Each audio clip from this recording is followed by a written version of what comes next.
So the It's guy alive. from Haven Con has turned into a total furry. Haven Con? Yeah, it's it's LGBT gay gamer geek con that was in Austin. It was the same weekend as BabsCon. Apparently, it went really well, and we helped him out with basically uh, getting publicity and stuff up here in DFW through Furry Fiesta. And the guy's been posting recently is like, yeah, I really want to fursuit. Now he posted photos of him fursuiting with some furs in Austin. And I'm like, what have I done? Sandy, what are you doing? I'm converting normal gays into like super gays. That's hilarious. Is that like going Super Saiyan? Yes. Super gayin. Oh, I get it. Oh. Hey, Good night, everybody. You left that open, dude. Don't hate the player or the. Oh, I can hate the player all I want. I will hate the player. Okay. Oh, I see. Look at that swanky ass overlay you got going there. I know. I'm trying to actually, you know, up the game. MLG the shit. Why not? All I've done, actually, all I did was just find I was like, MLP winter background, and I went, there you go. Since winter episode, I'm trying to make this professional. Why not? Yes. Why not? Okay, well, let's see. I've got all the stuff I need here. There's the episode stuff. Let me check and see how things are in the chat. Don't forget your one cool things. My one cool things are here in my hand. So, yay. Yeah, that's it. Hey. Ooh. Ooh. Oh. I'll be good, I swear. Whew. All right. Family friendly, AC, right? That's the idea. I've got all the power here in my hands. Got him. Yes. Hello, Kenzuki. Welcome to the chat. Hello, a Brony account, and everybody else that is filing in. Let me hit this tweet button to inform everyone on the internet that we're here. Inform them. I've made that mistake too. And suddenly everyone's like, done. They leave. How unprofessional. Hashtag professional. Just hashtag professional, because that's how a whole bunch of server admins at Starbucks felt this yesterday. Yeah. Oh, what happened? The entire like POS system for Starbucks went down. So in many locations they were just like, well, free coffee, I guess. Meanwhile, so no one can do mental math. No, I mean they were just like, well, we can't take credit cards. Some places were just taking cash, but a lot of places just went, well, this is kind of a good, nice PR thing for us. So, all right, free coffee. You know, after the race together, I think giving away free coffee is a good idea. So, I'm on the Bronyville channel, and a suggested channel, Bronyville. Yay! GG stream up. It's like right here on the page that I'm on Bronyville. It suggests us as a channel. Well, you know, it's the most relevant, I'd say. Hey, you're watching Bronyville. You know what you should also watch? Bronyville. Bronyville. Just need to set up the Bronyville 24/7 pony streaming channel. Then we could just put ourselves in Argodaemon's, you know, videos. And then we could just slowly chip into Ponyville Live's world. Just put an awkward face of one of you in the corner on every video. just Rainbow Dashing pouting. the rage face. Yeah, that's the one from today. So many good faces. I was wondering, I was nearly waiting this entire episode going like, if they don't do Winter's Coming, like it's a missed opportunity. When it came, it was like, oh, you took the easy route, huh? It's like I wasn't going to be satisfied one way or the other. It's like, they built it up for like a minute. Like, we're doing this. I happen to like the Who's On First. Oh, I love that was the best. I still need to find the exact quote because I love the. You're a mean one, Mr. Grinch. Oh yeah, the Grinch smile. Oh, here we go. Yeah, they Filmwiki actually has the whole thing. So where do these clouds go? Over by clear skies, but there's clear skies everywhere. Yo, clear skies right here, but there's clear skies over there too. That's open skies. There's open skies everywhere. I'm not everywhere, I'm right here. Wait, you're open skies and you're clear skies, and what's all that? Open clear skies. Where are the fluffy clouds closed? Fluffy clouds, he's over there. Third base! That sounds amazing. No, this was a good episode. This was a real good episode. So I have something to share with you guys on stream. No. Stop. Okay. Sex Panther beer. Stop! I had the Cease time and of my oh, that's life. actually pretty neat. But cease and desist! Double chocolate porter, 6.9 ABV. So, have we officially started yet? No, not yet. Oh, we're streaming- pre-show. Yeah, we're pre-showing it up. Okay, I just want to say, you guys talking smack about my AC last week. That was fun. Assassin's Creed, I mean. Oh. No. I was like, we completely talk forgot. smack about the other AC all the time. Yeah, that's Yeah. what a shitlord I am. Yeah. Really. Yeah. Well, that's easy enough, you know. It's either people talking shit about AC, complaining in the summer that they don't have enough AC, or they're just talking about how much they love me and actually meaning actual apple cider. So, I'm just confused on all sides. Oh, well. So yeah, this is a Arizona microbrew that somehow found its way here into DFW through whatever sorcery. Lakewood's better. I'll have some Hey. Lakewood. Yeah, when you're in town here in a couple Yes. weeks. So Yes. the first time ever, my work is actually going to be flying me out to the Dallas-Fort Worth area on their dime. So I'm like, oh, I guess I'll come in early and drink with Sandy. So Why are they flying Yeah. you out here? they're flying out just because they're like, hey, we've had a dramatic drop in budget, so we can't just fly everyone across the country to San Francisco. So they went, well, we'll just fly a select few people to Dallas-Fort Worth since that's in the center of the country. It's like, okay. So it's like the first time I've ever been like paid by my company on their dime just to be like, fly somewhere and stay in a hotel and have a car and we'll take care of it for you. And I'm like, oh, okay. It's a good feeling. I guess. Like, it's weird. It's weird because I've already set up Everfree Northwest and that was like several days away from Starry, and it's like, also, I gotta be gone for a week, so sorry. I feel like a dirtbag.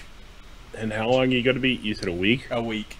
When I had to fly to Seattle for my We're gonna party orientation with so Amazon, hard. I was out there for 3 days. I flew in one day, had orientation the next day, flew out the day after that. Like, yeah, I'm here. Bye. I don't want to be here anymore. No, I flew out there to get a new badge, tons of paperwork, get my photo taken, look at the data center, and then go home. Hey, look, a data center. Well, Yeah. look, there's a bunch of drives here. Leave. Yep.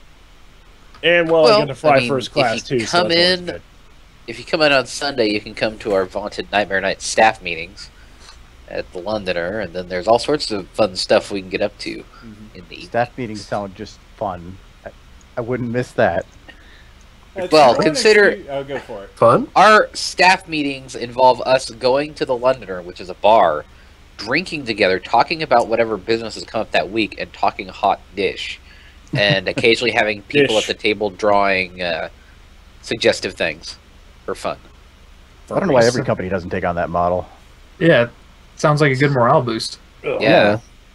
It's like, hey, here's the tiny bit of information for the week, and hey, did you totally catch that stupid drama about thing? Or, hey, I had this terrible idea for a drawing. Hey, talk that out for me. Sketch, sketch, sketch, sketch. Which, by the way, I need to try and figure out, was there any drama this week for our fandom fire status? I don't believe there was. I put it in there. Is that this week? I guess so. Yeah. It all runs together. It kind of spilled over this week, I think. Yeah.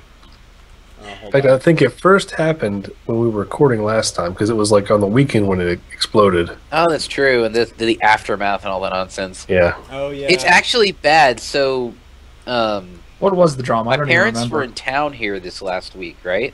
Trace They're here today, actually. Oh, that's right. And Tracegate. they were talking about. They saw me talking about it and were curious about it. Like, oh yeah, I remember that guy. He totally did the thing where he sent his droogies out to pull people away from our table and have them go to his, he's a jerk. And I'm like, oh, so you had that happen to you too? Oh, you pissed off my parents. Well, that will go well for you, huh? I need to hear that said again. He's Well, we'll explain it I was during the show. okay, yeah, because I was not aware of, because it sounded like, but I'll wait to have clarification on that, because that sounds almost cartoon villain, like mustache twirling villain type thing. As if the fandom hasn't had its own share of I have no mustache to twirl. Ha! I'll pull them away from the other table and they'll have no choice but to purchase my trace Documocaras. No, I do not wish to purchase this merchandise. Ah, you are stealing my money. You hand me that bag with the cash symbol on it and I'll give you this hot pillow. Oh my, a pillow. I sure do enjoy pillows. Here, take my big bag of cash. On the note, I'm going to crack open this beer. Yeah, let me, just need to pull up the dock. I'm going to grab a apple cider. How apt. And, I will start this off. Blue Moon Summer Honey Wheat. Oh, I'm actually excited. The summer seasonal this year from Shiner is Prickly Pear. Oh, there you go. Pear beer. It's actually pretty good. It was a limited seasonal last year, but apparently they made it their full summer line this year. Also, you can get Shiner's birthday beer, which is a chocolate stout. I like my stouts. And it's a full year-round beer. Oh, dude. Shit, So, do we start the episode? Yeah, give me 1 second. I'm just getting the dock. I'm getting everything up. Hold on. I'll get it done just a second. Lakewood Brewery Tour. A brewery. Brewery Tour. Oh, scope. Where they brew the beers. Yeah. That's That what today's picture. episode. Yes, I'm 20 or over.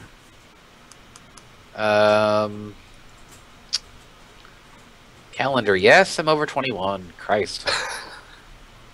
You can't even think about beer if you're not.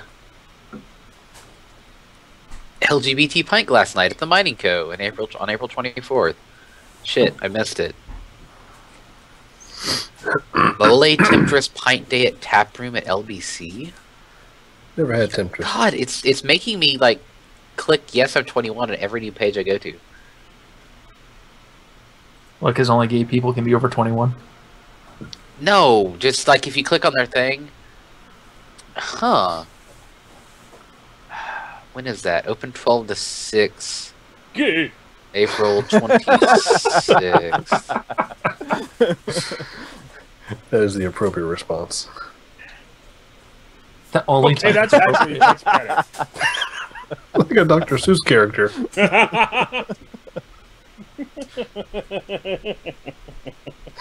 I will not eat these green eggs and ham. No, sir. Scope, you and your icon shenanigans. And Minicam's great.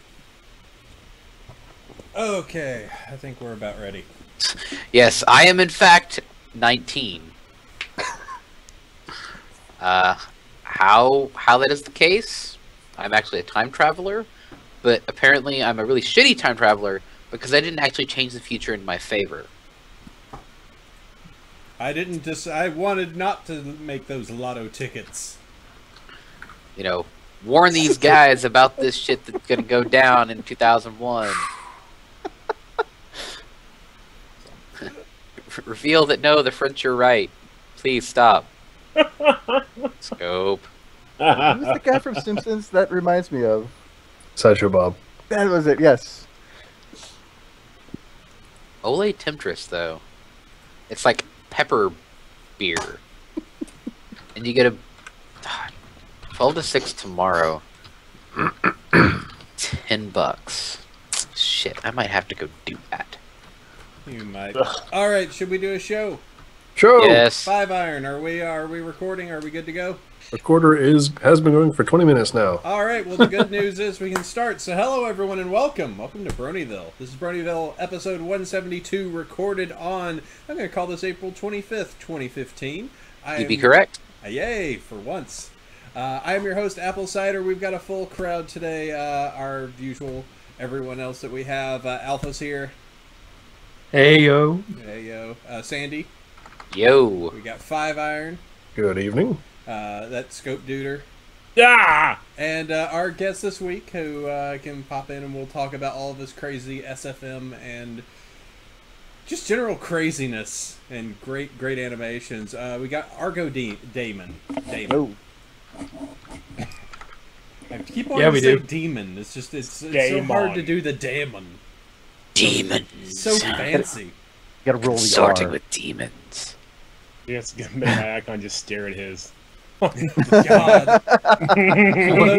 For those of you in the audio version, we're all playing with weird Rainbow Dash faces. It's Well, I am anyway. yeah. Well, Scope does this every show. You could Yeah. yeah. This You is, could this is great. no. But yeah, we are doing another one of these shows again. Good God, I have to put this away. He's distracting me. So I looked, Googled Rainbow Dash Grinch face, tried to get some of the stuff from New One just to get some consistency going with our iconography here, and every last one of them, the first few are all like the vibrating rapidly Yeah. scrunch faces. Just glaring. Why are at they so Argodaemon, funny? Just staring at him. Like, hey, what you doing?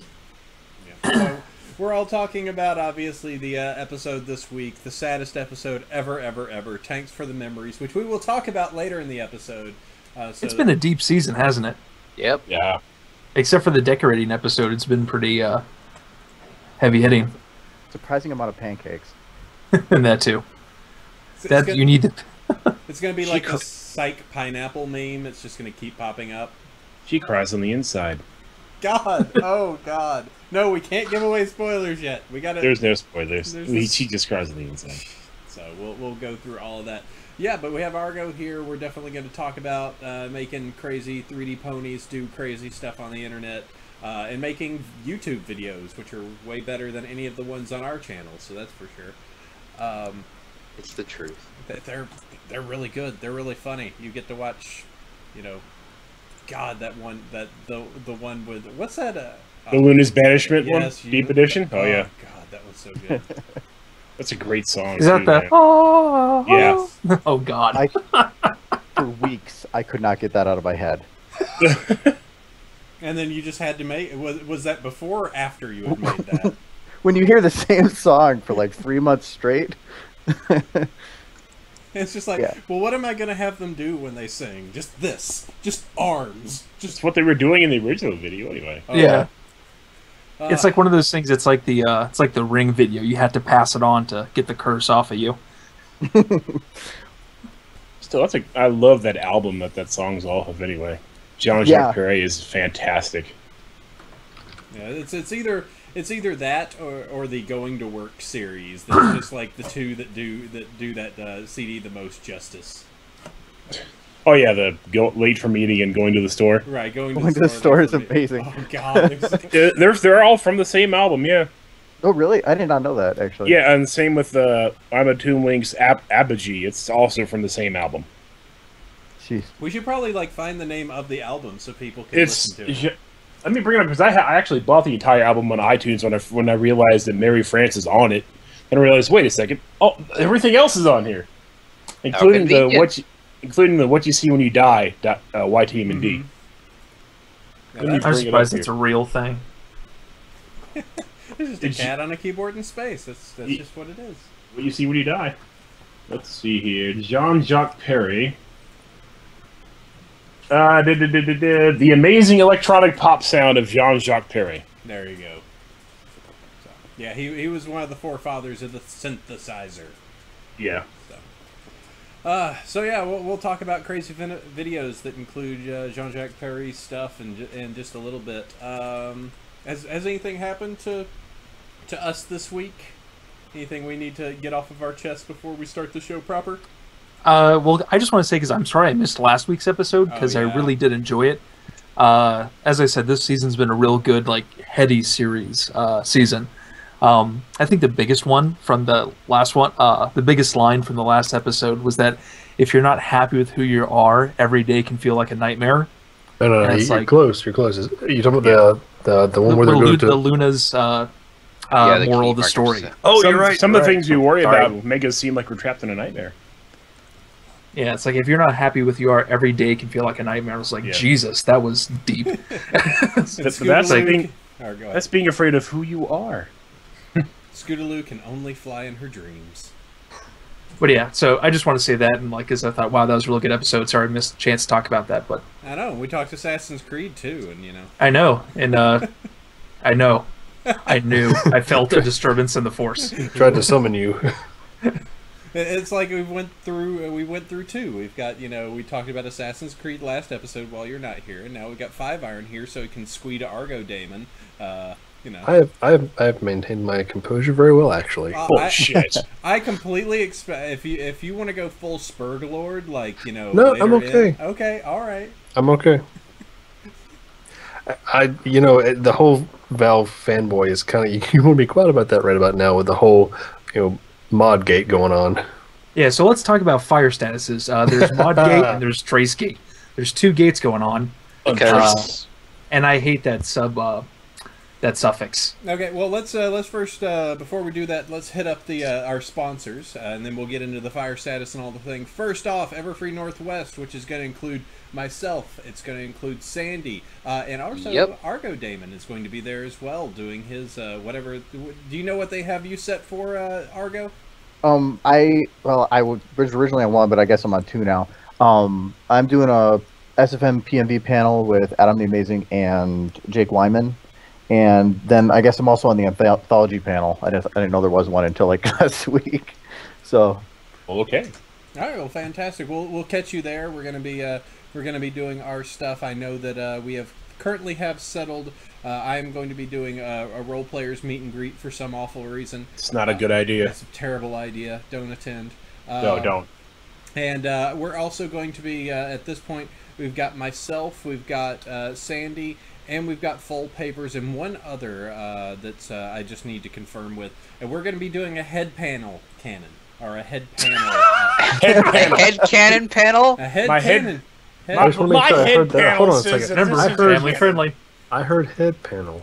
It's a head panel cannon. Well, okay, look, it is in Washington, and that's legal. Is it a max headroom panel? It is a head cannon panel. Ah. Yes. It is going to be where we will dispense, we will talk about the head cannons we believe, as well as the, you know, allowing you to come up and us being able to say, oh, that sounds like a good head cannon. Or that is, eats Chinese food. that's completely canon. We all know that. She loves crappy Chinese. Yep. So, or, you know, you can come up with your crazy idea about how, you know, Shining Armor and Vinyl Scratcher are separated children at birth. And Twilight is just an egg baby from Celestia. You know, anything's possible. So yeah, we will be there. So that's Everfree Northwest. We've got a big cast of characters, and remember, this is the month of Everfree, so we are going to be parading in multiple guests.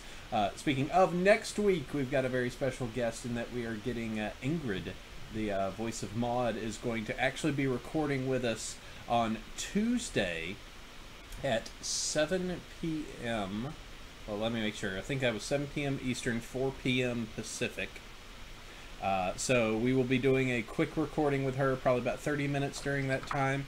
But yeah, we will have that. So if you are going to be around and available, we will be doing that recording. It's going to be a very fun event coming up. So if you're able to make that. Our second sponsor, I thought I'll let Sandy take this one because I believe this one's near and dear to his heart. Yes, there's this convention called Nightmare Nights Dallas, which is kind of a big deal. We just today, as of the 25th, opened up our top tier tickets for purchase. We gave people notice this time, and we sold out completely in 12 minutes. So that's cool. I mean, we still have some of the premium sponsor, but the actual top tier tickets just went like that. There's not a ton of them, but people were ready and willing and waiting with their cash and hitting F5, and our server was like, what's going on here?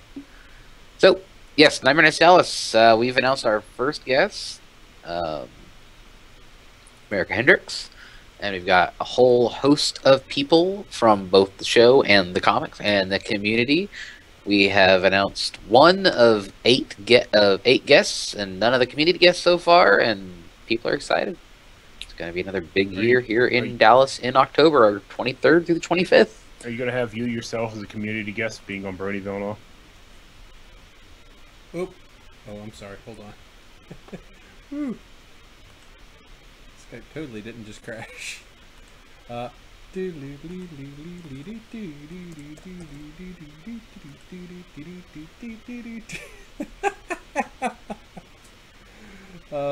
boy.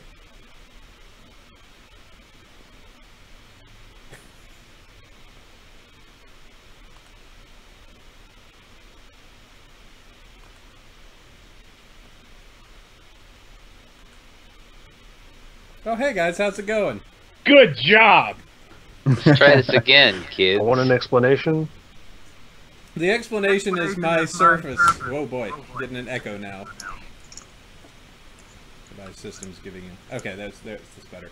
My Surface kept coming up with things like, "Hey, you're running out of memory. You're running out of space," and then it decided to just when I said "okay," it should have been like "okay, go away," not "okay, close to Skype."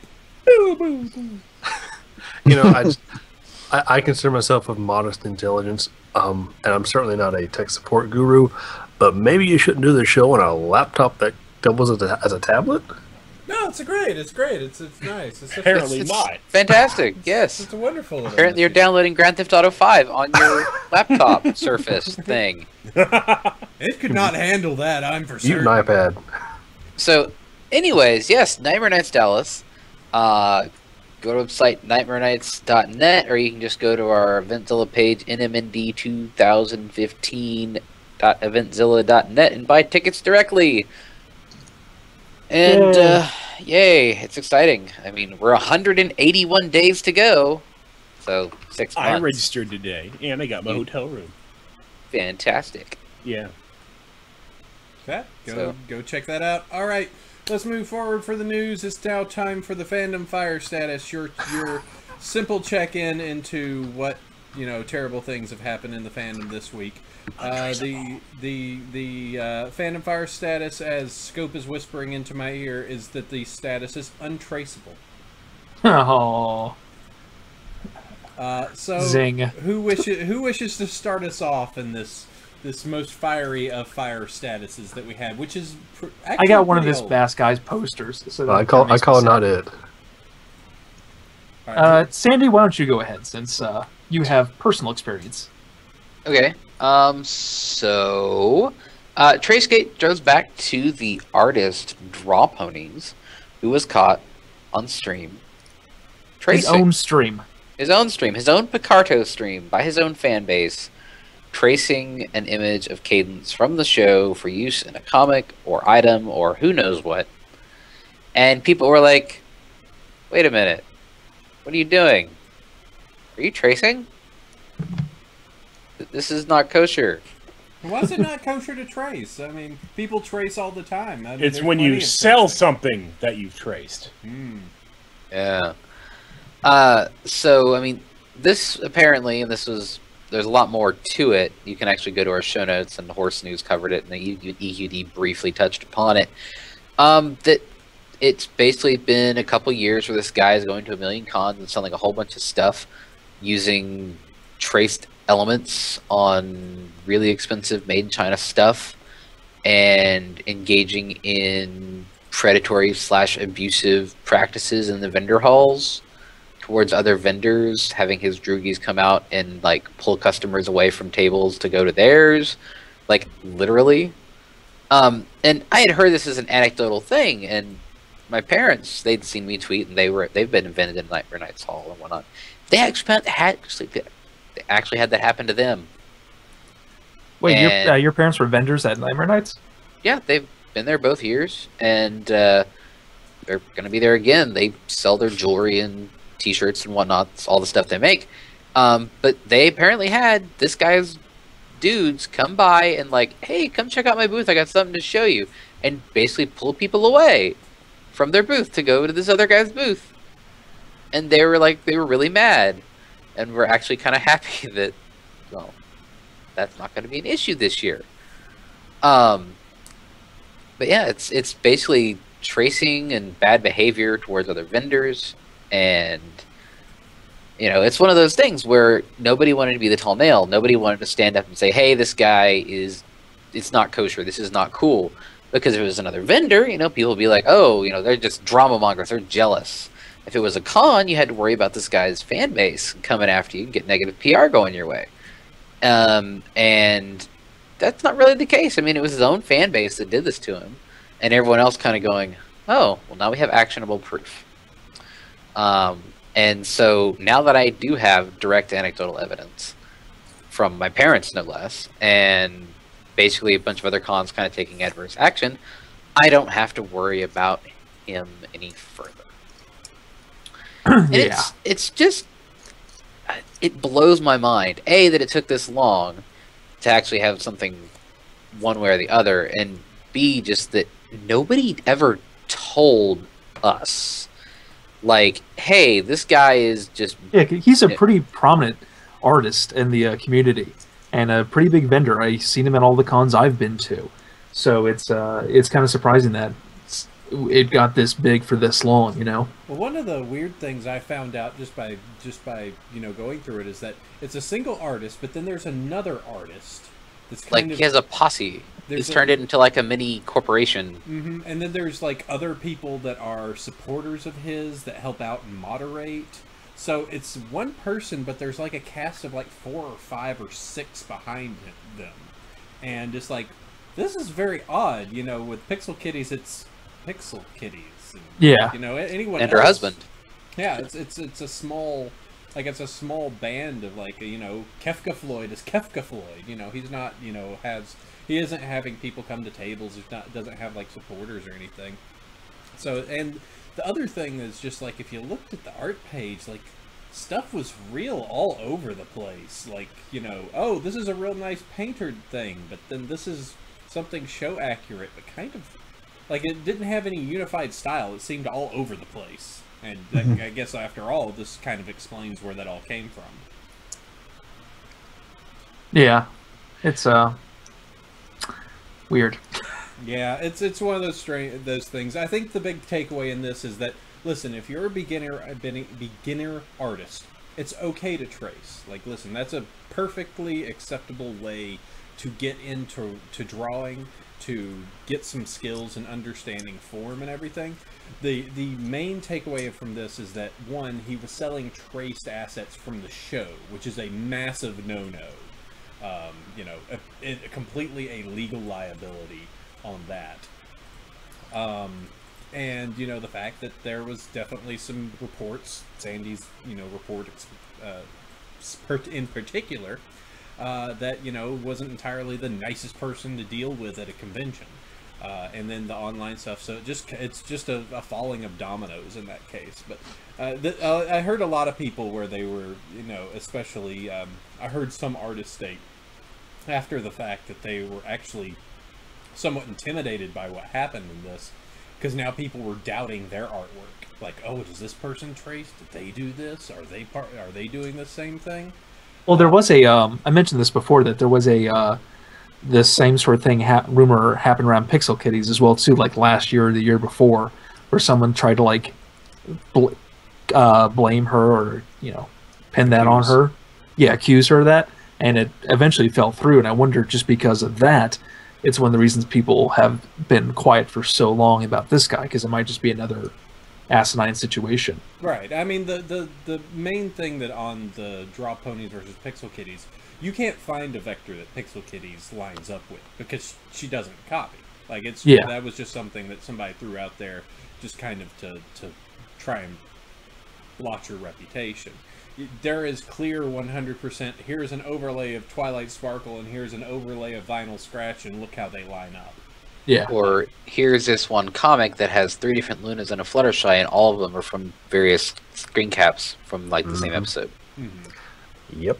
So, I mean, it's totally acceptable to trace, and, I think that there's that one comic or that one animated gift set that comes out every single week for the episode recaps, that is, you know, that is just vectors from the show captured and put into like that funny animation style. I forget what the name of that one.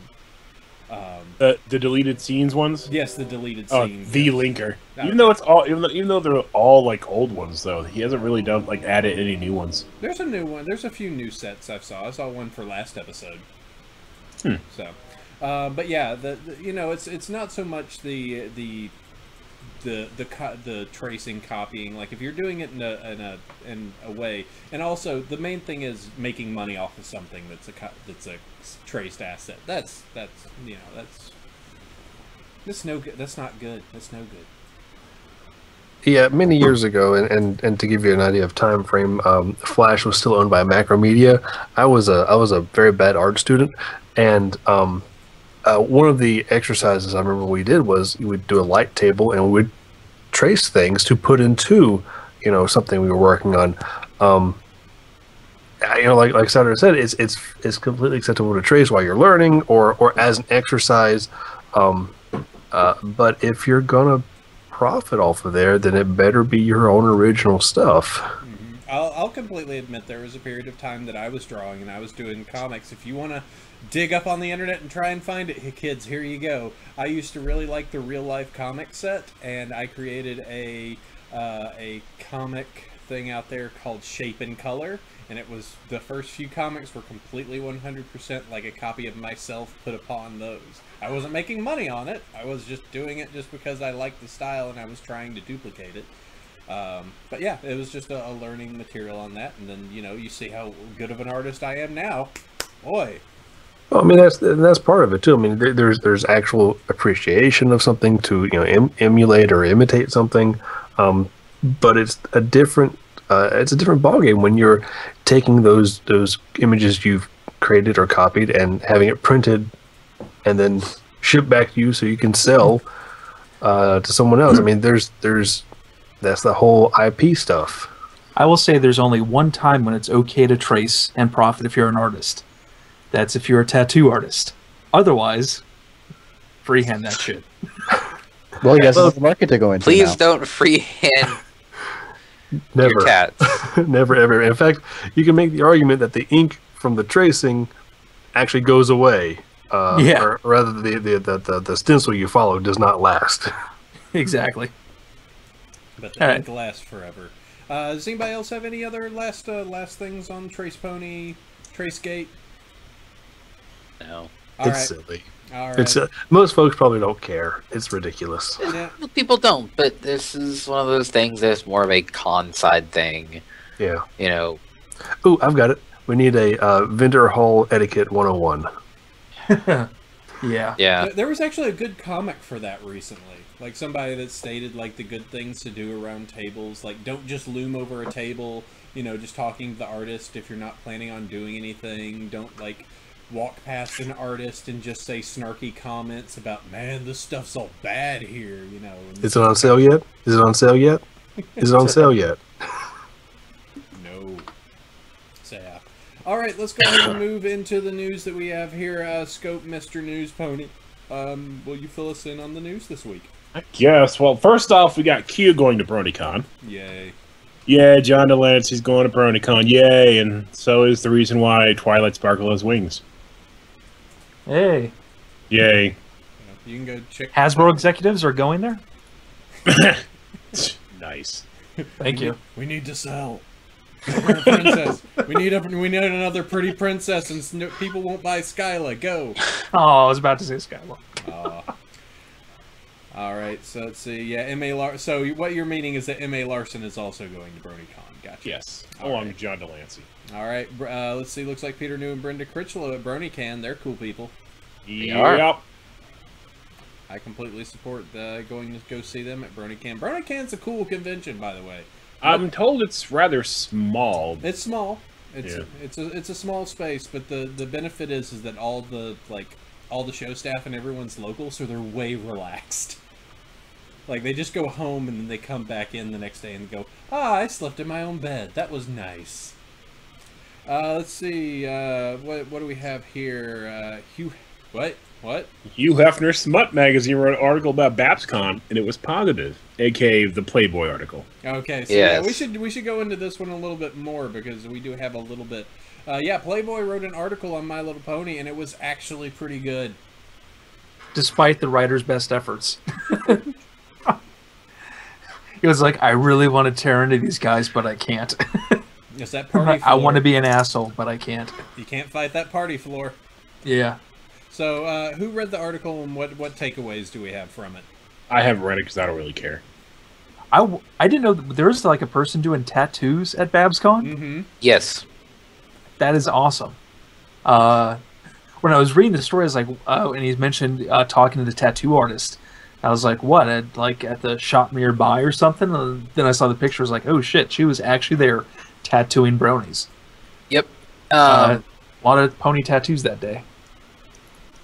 Yeah, Chocopony had his panel got mentioned. They talked to a couple folks that have attended a bunch of cons. They talked to tattoo artists. They talked to Borg. They didn't go. He's the rosy they talked cheeked to guy? Kefka. So it's like, That's oh cool. hey, I know these people they're talking to. But yeah, they generally had a good time, and it's like during the closing ceremony, the crowd erupts into a chant, "Fun, fun, fun," and my cynicism totally vanishes. It's gone. The bronies have won me over. As I leave the convention, I feel like the happiest asshole in the world. Yeah. That pretty much wraps up the entire thing. Because from the beginning, and even the stuff where he starts to talk to people, he kept looking for an angle to be snarky, or looking for an Yes. angle to make fun of bronies, and he couldn't do it.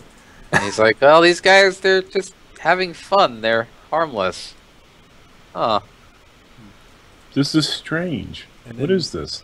And then Equestria Daily fools the internet by pasting that Golden Gates. Oh, that was so funny because apparently like 60,000 people saw that on Facebook. And they were like, oh my god, is this a real thing? Is is Golden Gate's butt on the cover of Playboy? No. Facebook. It's a well-known, well, it's not a well-known template because people were freaking out about it.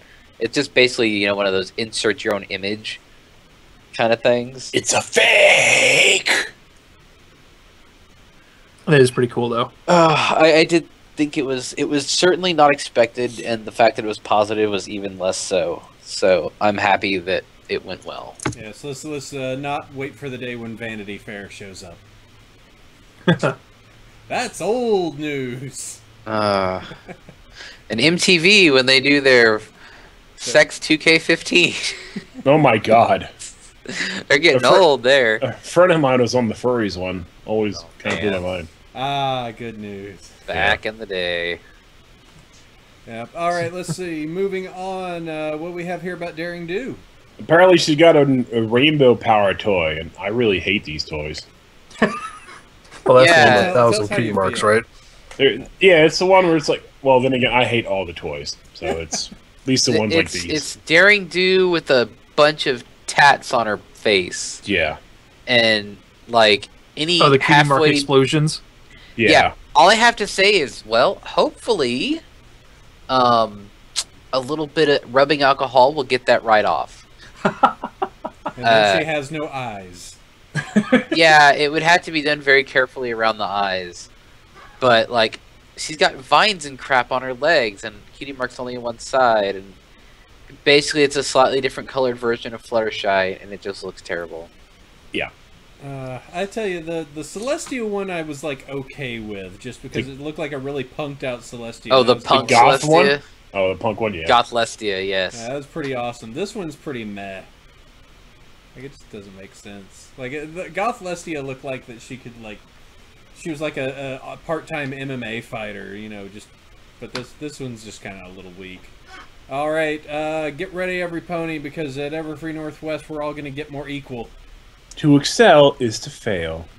Yeah, all I gotta say is Kelly Sheridan is gonna be going all over the damn country this year. Like, wait a minute, your character's in the opening. Oh shit! Please come to our con. You know what we totally need to do before the convention? We need to get a roll of 2,000 tiny equal stickers and give them to Kelly Sheridan, and any person that comes up and gets a signature, she can give a sticker to.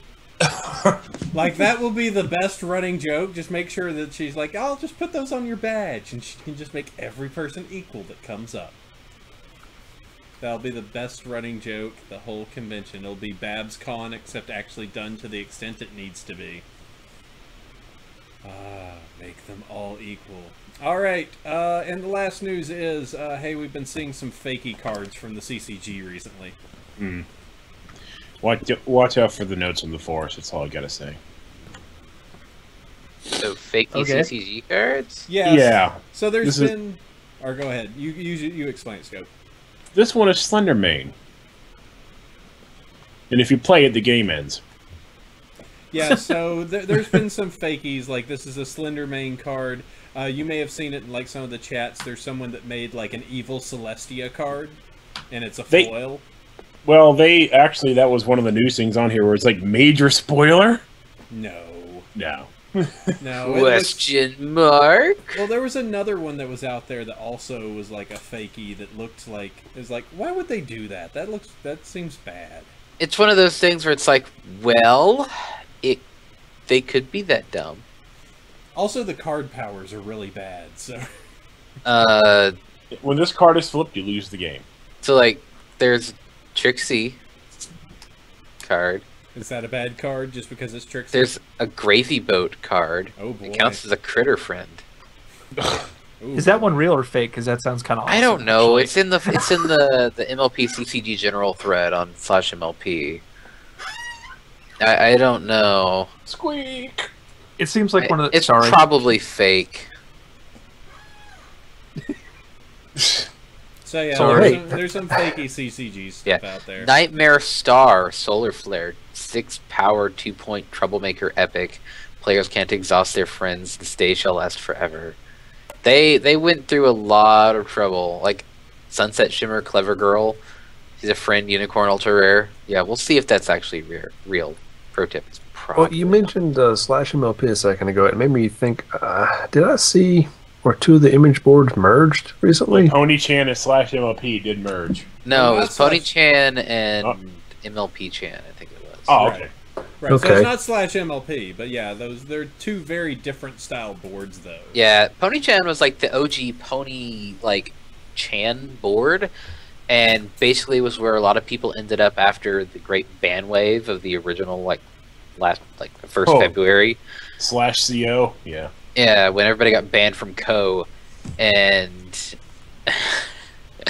they were the very, like, moderated PG only type board, and that's actually where a lot of like the early musicians got their start.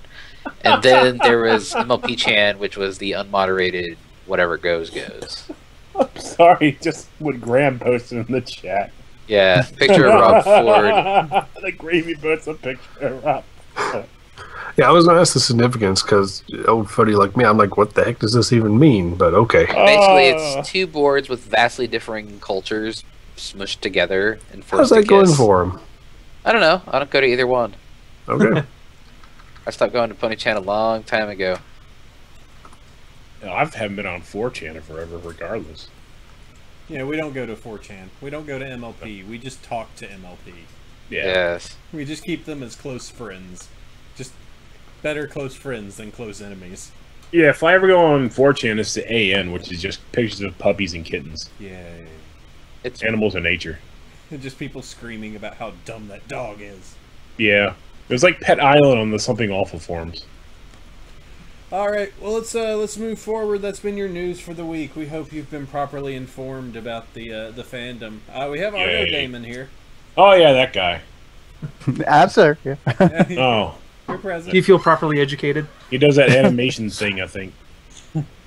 Yeah, so for anyone that's listening that may not be familiar with your work, if you want to just, explain the silliness that you do and, animation stuff. I do 3D ponies in Source Filmmaker, primarily. So, and I've been doing it for about a little over 2 years now. So, but isn't that how long it takes to like make a video? About 2 years. No, it depends. I've been working on one for just over a year now. So God. So it depends. I've done some that have taken 5 hours. So, it can vary. But I mean, any type of animation, whether it's 2D or 3D, can take a while. Hey, question for you. Oh, you do it. No, you go for it. Mine are dumb. I was going to ask it as far as like, because something we've been talking about on this series itself, as far as the reusing of assets, like the pancakes. Is there stuff that you're able to just like lift or pull from other animations that you've done, like different walk cycles or stuff like that, to help take care and make things easier for you? Oh God, yes. Well, isn't there like ponysfm.com, which is like an entire database and stuff like that? There's that. There's the Deviantart group that has a resource folder with like just 20 pages of cycles and downloads and all that. Like I've made a lot of cycles myself for like running and jumping and certain things, and I've made it public for other people to download. So like whenever Open source. Yes. Communism. I've actually went through a lot of my old videos and I've exported the entire video's animation, not the video itself, but like the actual motions they do, and I put that out for people to download too. I just look up SFM ponies on DeviantArt, and the first thing that pops up is your Celestia, the pinnacles of SFM ponies picture. God damn it. But no, I have a huge folder of resources that I have like from other people downloaded and ones that I've made myself. And there's so many times where I'm like, well, I need to make a pony stand up, so I'll just load up another video where I've done it and pull that part out. Or I needed to make up like a whole, I think it was the Alushai one. They're all talking at the beginning. I just took the blooper video that I made when I was talking and like just chopped it into pieces and threw it down. And because there's no words at that point, they're just talking. So I reuse stuff all the time, and it saves a lot of time. So you can say I'm almost tracing in 3D. Oh, gross! Get him. That's like old school like Disney anyway, where you friggin' see like the same thing in Robin Hood and friggin' the Aristocats for fuck's sake. Yep. Oh, well, yeah, but it's and the Jungle Book. Don't forget that. Oh yeah. I can copy paste a motion and then add something to it. So you save the time of having to do it. Plus, I can do like a partial paste, so like a run can be slowed down a little bit. And there's a lot of different ways to do it. But if I had to do it just fresh every time, oh my God, it would take me so much longer. I assume so, yeah. Now, do you have to do you do any of the modeling yourself, or do you just do the animation with the models? I've made a model of a flag, and even that wasn't even that great. I am horrible. I am horrible at modeling. But I know a lot of really cool people that if I need help with one, they can help me out. That otherwise, SFM itself, like with all the ones that downloaded, I have like almost 40,000 models, and you can just because you have all the source games too, and you can just mission. You can change textures, mix, mash, and throw things together, and you can make something out of it. I know a guy that they did a challenge where they went. It was to make this elegant Chinese dish, and to use models that exist. And you like using a dinosaur for the sauce, and it's like, but it looked great. So if you're resourceful, you don't even need to model. You can just use what's out there already. That sounds pretty crazy. But yeah, how many say 20,000 models? I have 40,000. Actually, I had to recently unmount a game because I hit some cap. I couldn't open up SFM. I'm like, oh God. Sorry, Saints Row. Gotta go. So I think I got rid of Dino D-Day. Oh, why'd you have to get rid of that one? Come on. I mean, Nazi dinosaurs. Come on. I never used anything from it, so I'm just like, whatever. Bye. That was a wasted opportunity. I should have at least made something beforehand. Just be like, and now sending off Dino D-Day.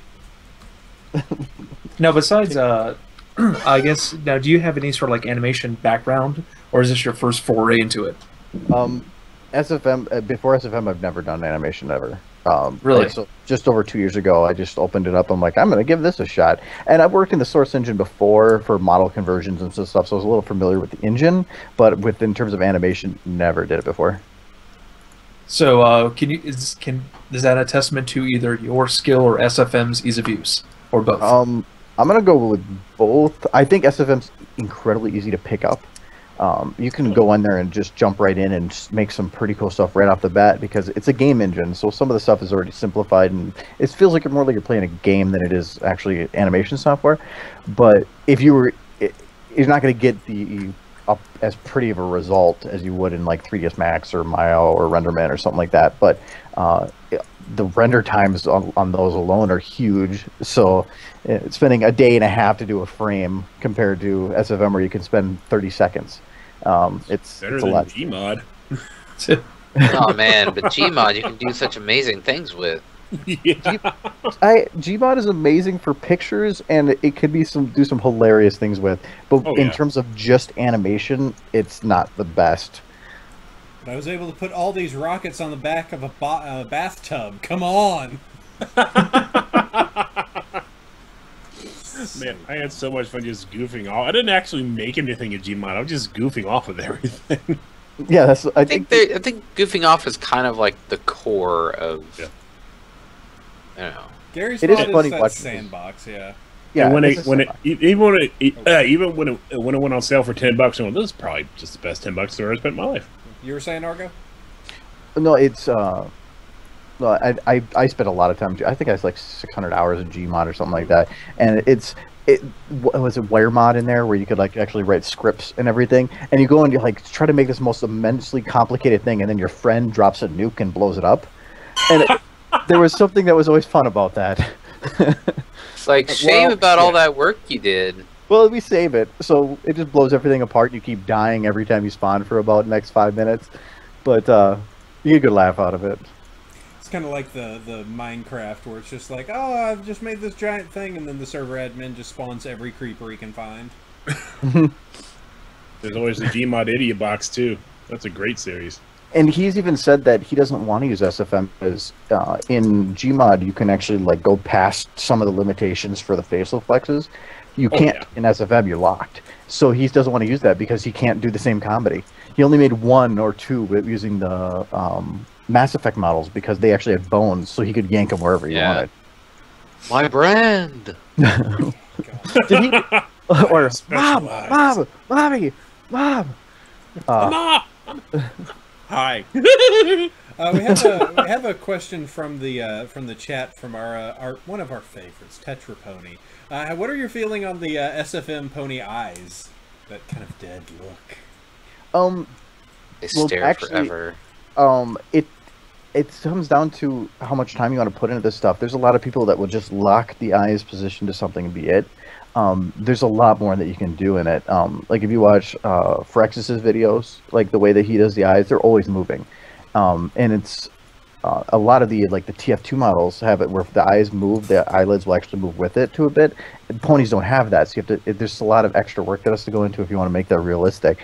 I actually went and I was originally working on making it so they actually had realistic reflections, like they were shiny to the eyes. Oh. But it almost didn't fit the style then, and I didn't really like how it was turning out. And I just canceled that altogether. It kind of went to the uncanny valley to more of an extreme than they already kind of do. Well, in a dark area, the eyes were too dark in some places and too light in others. You go in a bright area and it was too light in other areas. It just looked like they were like trying to eat your soul a bit. Black-eyed ponies. Yeah, so like black-eyed kids are here to steal your soul and eat your flesh. Special eyes. My cutie bar. Shall forever reference that. 1-800-MARCH. They can't have my brain. So for somebody that might be, it's really a fun medium where you've already got some pre-created assets and stuff that you can use just with the walk cycles, the pony animations. Let's just take somebody that's just fresh off the street. They get the source filmmaker to do stuff. What would you say, what would you say the learning curve just to make a basic animation is, and 2, what are some really good resources out there to start making stuff? Oh, I would say first, as soon as you open it up, a lot of it comes down to just getting used to the interface. Jumping in or animating something could be really complicated, not just in SFM, anywhere, in any type of animation. But it's also great for taking pictures. I've always told people that animation is just taking a collection of pictures and mashing them together. And so if you can learn to make a picture in there, it helps you get used to the interface, it helps you get used to the software, and so that when you want to move into animation, it's so much easier. And so I would say if you want to start making pictures. And if you want to move into animation, don't even do it with models. Take I think my first one I ever did was a spaceship flying through some trees because it didn't have any bones. It was just one little model. So it helped me really get used to the software. But there's a lot of tutorial, like Source Filmmaker itself, like Valve made a channel that just has, I think, like 13 different tutorials that all cover animation. Some of them for the ponies aren't going to be useful because they're for animating TF2, but it helps you get used to the software. There's Jimmer Lins does the tip of the day. He has a channel out there. Also, Zachariah Scott has a whole bunch of tutorials. I've made some too. There's so many resources out there made by people that are just, you can, if there's an idea you want to have for it, somebody probably has a tutorial on how to do it. Sweet. Had to. I was going to make the suggestion that the first thing that they could do is a ponified version of the Meet the Heavy video, but I'm absolutely certain somebody's already made that. So. They did it with Fluttershy. There you go.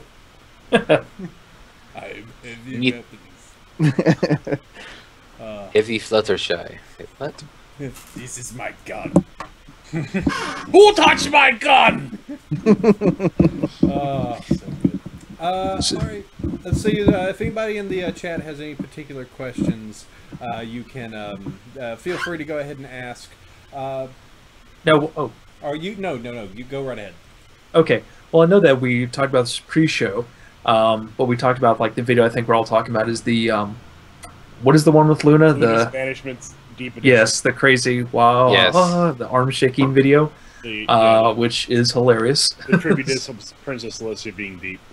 So if anyone was wondering like what videos we've seen, I think we've all seen that one. So kudos to you on that one. How long did that take? Yeah, because that's a big video.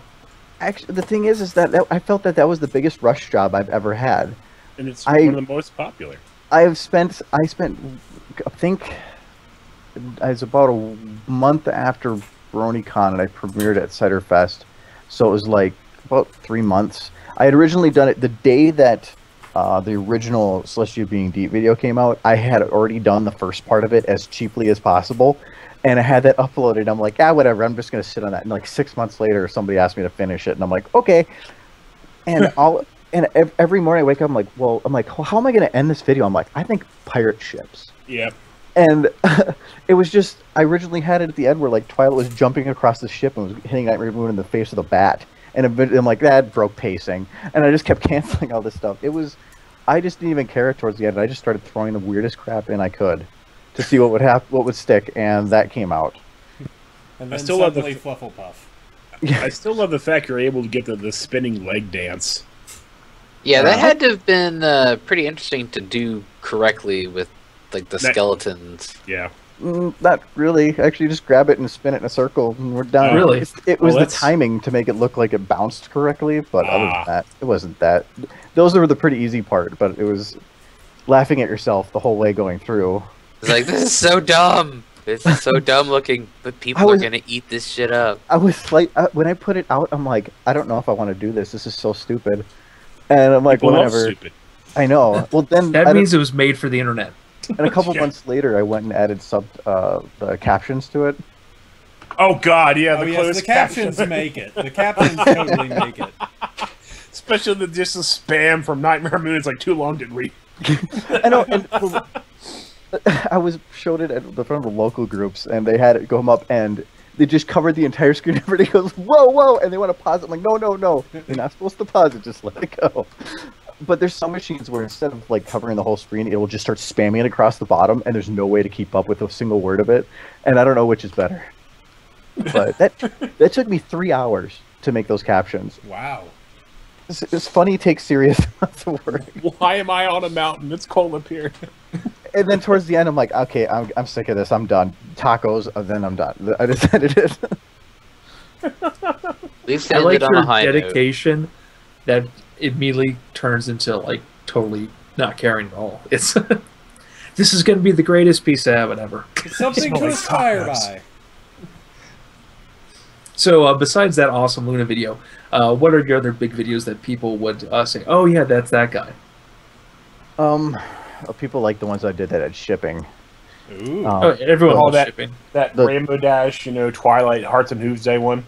Yeah, that one's been the other big one. I don't think I've seen that one. That one's at like 2.5 million views or something now. It's Twi Dash Hearts and Hooves Day SFM. That one took me a month It's not Sandy's ship, so I don't think he would. Hey, I'm perfectly fine with Twilight Ash. And Well, that also was- with your Fallout Equestria videos too. That one is the one that took me the longest. Like that leaving the stable took me 9 months to fully to make, and that was all based off of the radio play. And when I started that, I just want to make a video with talking because I hadn't really had anything yet to do that with. And so when the radio play came out, like, this is pretty cool. So, And then talking is hard.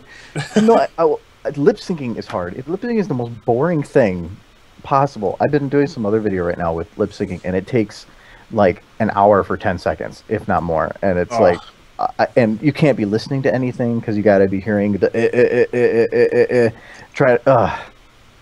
Like the Alushai one. That one at least didn't have much talking. They got. That's true. But It just- yeah, ooh. It did not work. It did not. It didn't work. It did not work. That video took me a week and a half.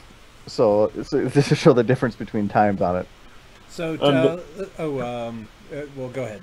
There's also the Wonderbolts Initiation one. That one took 5 That hours. was good. Yeah, that's cute. Well, that original, okay, when I went to go make the Fallout video, I needed to do like a slight trot, and I tried to make a trot cycle, and I failed miserably. It just turned out horrible, but it looked like a really goofy walk cycle. So I'm like, oh, okay, well, I'll just make that. And somebody just linked me to the Stanley Parable music. I have to do something from this. And so the whole video came up the next morning. Let's see. Tetra here has a question, and he's going to serious horse question time you on this. Do you think because of how much content is made and support is done for the Gmod SFM pony rigs, do you think we might not have any form of a 3D pony model to spread around because of how standard these models have become? Well, actually, with Creator of Pony out right now, he's making his like high poly 3D pony models right now. I think he's got Rainbow and Fluttershy done. Then there's Two Snacks was also making his, but I don't know how public they would be later. But there's a lot of other models. It's just that the one thing I like about the SFM one is that if you make a walk cycle for one female, it works for all of them, and everything is like Mr. Potato Man or Mr. Potato Head with the fact that you can take. Sorry. I can't look at the screen anymore. Scope! Scope is having far too much fun over here. But no, the fact that you can take like names and mix and match and stuff. It's for people that want to be serious about it. It's nice that there's options popping up for that. But there are a lot of people just want to jump in and play around. And being that you can go in and within a fairly easy work, just take the main from another pony, recolor it, and make your OC. And I think that's what brings a lot of people into it, too. But there's it's that easy to get into. Yeah, it's if you spend a little time figuring out the models, it's really not that difficult. The actual source files that Naka made for the current ones that are being used are completely out there. All the separate pieces, all the compile files, everything. So if you just go in and read up some tutorials, you can easily do it. Or there's people out there that just do it for a few points on DA. That's good. You know, that would be a prime way scope for you to tell the story of your shitty OC. So I've actually got it all written down. I know, I heard. Because I was going to submit to Euro OC sucked and I had to redo it because it Didn't suck enough. Well, no, it's just I had to make a few edits. Like, because I wrote it at work. Oh. I was like, I'm just going to go back and use of redo corporate time. Yeah. Let's see. Is there any other questions that we have out there? Or well, I'll tell you what. Let's cap it off with the basics. Where can anyone find any of your stuff if they want to, see the silliness? And you do streams as well, where you just, do funny horse faces. Yeah, actually, I just did one earlier today. I usually stream every Friday on Twitch at about like 6 p.m., which is 6 p.m. Central, as soon as I get home. And I've been doing it pretty consistently on Tuesdays now as well. But a lot of it is spoiler stuff for stuff I'm working on.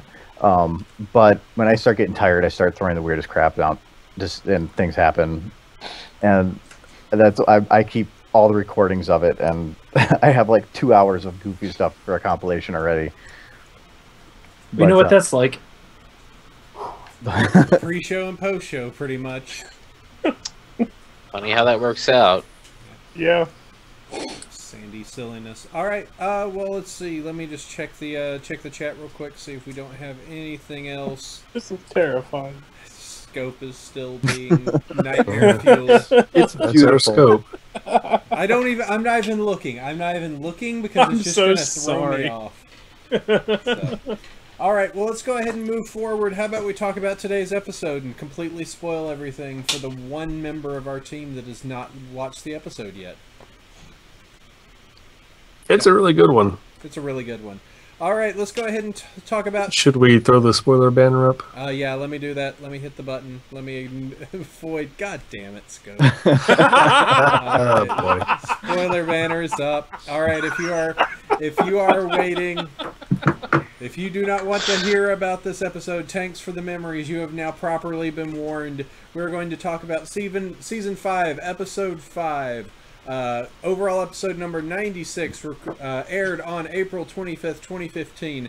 Written by Cindy Morrow. Storyboarded by Jason Hoytron and Carrie Mumborket.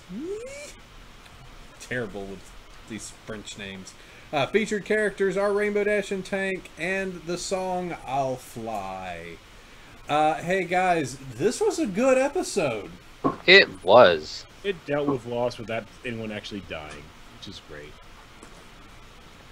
Tank went into the ground. That's the thing. I felt it was a good episode, but it did feel a little bit, like, dark, almost. Oh, yeah. Well, yeah. And that she's just like suddenly her loyalty, like I brought up earlier, when Discord goes and messes with them, her loyalty is Cloudesdale, screw my friends, and now she's like, my friends, screw Cloudesdale, and it's just this like she's loyal but almost like a bipolar loyal. Yeah. Why? Plus, why did she get arrested for fucking up? Yes, all right. She was a terrorist. Well, I was surprised. Maybe I just wasn't aware. Did we know that Cloudesdale moved that much? No. I agreed with that. However, then it was brought up in Hurricane Fluttershy. It was nearby Ponyville, and it had gone to Philadelphia and everything else to get the water from like previous years. It's like Columbia in BioShock Infinite. It floats, but it does move slightly, you know? And it's full of racists, so, you know. Yeah, it's a mobile home. It actually is when you think about it. It's a mobile war platform. It's an air pony carrier. I love how they had like literally like a landing strip for Pegasus too. Yeah. Like, what? So if you want to blame anyone for this episode, I will note that M.A. Larson tweeted, "There's something in tomorrow's episode I told Hasbro I'd take full responsibility for. So in advance, it entirely is my fault. Mea culpa." And everyone's like, oh god, what does it mean? And what was it? It was Twilight, stating, "Winter is coming." I think the who's on first joke was his thing too, actually. Yeah, that was... So let's, I guess before we break down the individual pieces of the episode, like, it was... The episode was a thinly veiled dealing with grief and death. I think we can all sort of agree with that. Mm-hmm. Yeah. Oh no, my friend has to go away for a really long time. Rainbow Dash is taking it super hard. And, you know, you could take it as just, like, someone going away. But she was taking it really hard. She's not used to it. Yeah. But yeah, it was a fine. Let's start with this particular piece instead of going in order. We had the I'll Fly song. What were the feelings on that song? Rainbow Dash's first solo song of the entire series. I liked it. I thought it was a good song. The lyrics were a little bit weird for some parts, like when she's like, "I just don't care." But like, I know it's wrong, but I don't care. It is, you know, people are like, oh, this is her Let It Go. Well, kind of. And I always like, oh, look, Rainbow Dash got a villain song. Yeah, the animation, I think, for it, like some of the lipping. Yeah, that's my weird thing. But the song itself, I think I'm looking forward to a lot of the remixes that people are going to come from it. I think it was a really good song in general. It's one of those that the more you listen to it, the better it gets. Yeah.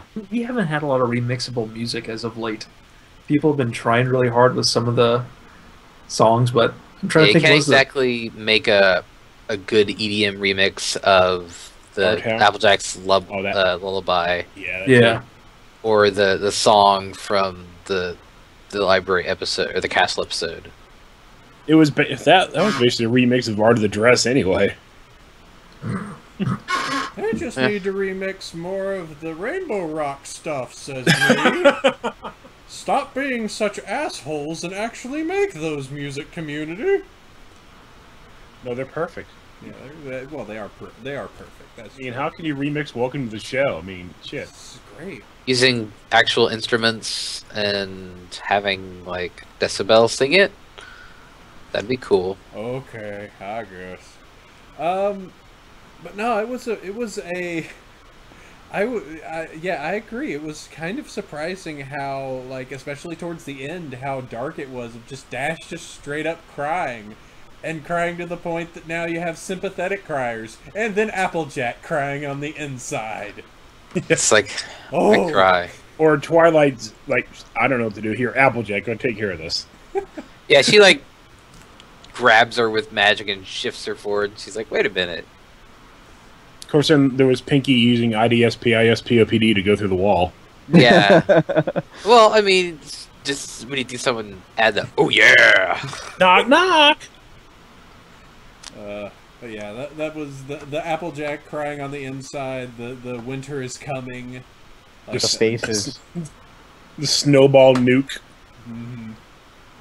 And then, you know, Ponyville is wiped off the map entirely.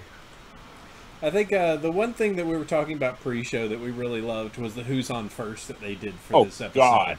God, that was so good. I'm just glad when I was listening to first, I was like, this is Who's On First. Hey, I can get this reference. And I will say, I don't know what it is, but it seems like this season, they've done really well by just, like, inserting background ponies, not really caring about who they are or what they sound like, but just adding them in, having them have cool voices, and then just pulling away from them. Like, they've done that, like, 2 or 3 times this episode, and or this season, and I've really enjoyed it, and this is probably the clearest version where it's just like, oh, just from regular random pony banter. I love it. It's great. And they all had Brooklyn accents. Well, it makes it feel like the world's actually bigger than just 6 ponies. Because before it was like they never expanded upon just these very, very small groups, but they're starting to show everybody with different personalities and different everything. And I think it's really cool. Society. Yeah. I mean, I really liked it, and I actually had to like rewatch it because my stream had some ads and weird spots. So it was like, oh, like I hadn't heard the complete Rainbow Dash song until a little bit ago. And I was like, I really liked that. And also like little bits in the song where like Tank is completely out of it and Rainbow Dash is flinging him around like a ragdoll. It's just a dead turtle. It feels bad because he's just like, we're gonna have so much fun, and you can just tell the entire song he's just like, yeah, okay, like it's just he's gone. Like it's just like I know you really want this, but this is not what needs to happen. You need to let it go. Not how it's going to happen. God damn it. But yeah, I've been very pleased with the episodes so far this season. The weakest thus far is, in fact, the castle episode. But even then, that was all right. Well, the thing about the castle episode, it's like these been really deep, heady episodes, and that was like the one that was sort of stuck out because it's like it's the weak link because it's not as heavy as the other episodes have been. Now, Like, or you go. I was like, hey, we were talking about, you know, equality of outcome versus equality of opportunity and the death of loved ones and, you know, self-acceptance in a society where your butt tattoo is incredibly important to your future. But it doesn't. Change who you are. Well, and I felt the castle episode was weak, but it was, I think, a necessity because it had to give closure, and a lot of people needed that a bit. So yeah, especially Twilight. Let's just hang Twilight's rotting old home from the friggin' I know, like nobody went and like did anything with it. They just left it smoldering in the middle of town. Like whatever. She's got a castle now. We don't care. Yeah. It's still a tree. It's just crystal tree. Everything crystals. I can't unsee the giant middle finger now after Horse News brought that up. That the castle is. I hadn't seen that. Yeah, don't because okay. The way the new her castle setup, it looks like someone's giving you the finger. Is that And like, horse. is that like the castle in the Little Mermaid, where if you look at it, it looks like inappropriate things? Oh, that would a actually giant- was it. There's a giant dildo on the tower. Yeah, oh boy, there we go. Good luck, 5 Iron. Is dildo a bad word or not? All right, we did it again. We're gonna. Jeez. Would You you know, rather go for I broke. shit When is- male when is- anatomy? This show is when dildos. is context, I can't really cut it out unless you want a crappily choppy show. So we're stuck with it. We don't have to cut it out. We just have to add like a duck sound or something. Yeah, don't be a dildo. Just Dog you can do. sound. I'm gonna be pissed. Just I'll add see what I can Yeah, find. and consider the amount of damage that Rainbow Dash did to the weather-making infrastructure. She's not going to jail. Oh, she was being a bit of a dildo. The Friendship for dildos. It's official. We're going to get either the least or the most number of subscriptions this week. It's going to be. anyways, We just got to do the Very duck PewDiePie sound. model. Just waiting for someone to make a screenshot. Instead of a snowball, it's just a giant pile of pancakes flying at them. breakfast is coming. Friendship for breakfast. I like it. Let's go with that. I didn't see. Were there pancakes in this episode? Because It's the new derpy. Yeah, but because they were in like the past 3 episodes. I don't think there was. Yeah, I'm pancakes. kind Derpy. of be surprised. I didn't see Derpy this episode. Unacceptable. She was in the previous episode. There were And 2 Applejack- versions. Well, Blues is back, but it was just both his Earth Pony and his Pegasus form. And I'm wondering who the heck has a turtle-sized lab coat in their locker. Someone you have that a also turtle. has a turtle? I Yeah. guess. Well, Called the picture in the locker itself already shows That's what it. taste they have. Yeah, What was up with that? What was that picture? I it don't looked know. like somebody drew a pony from like Adventure Time. I actually saved it earlier. Yeah, we noticed that on the first viewing. We were like, "What's up with that picture?" This is weird.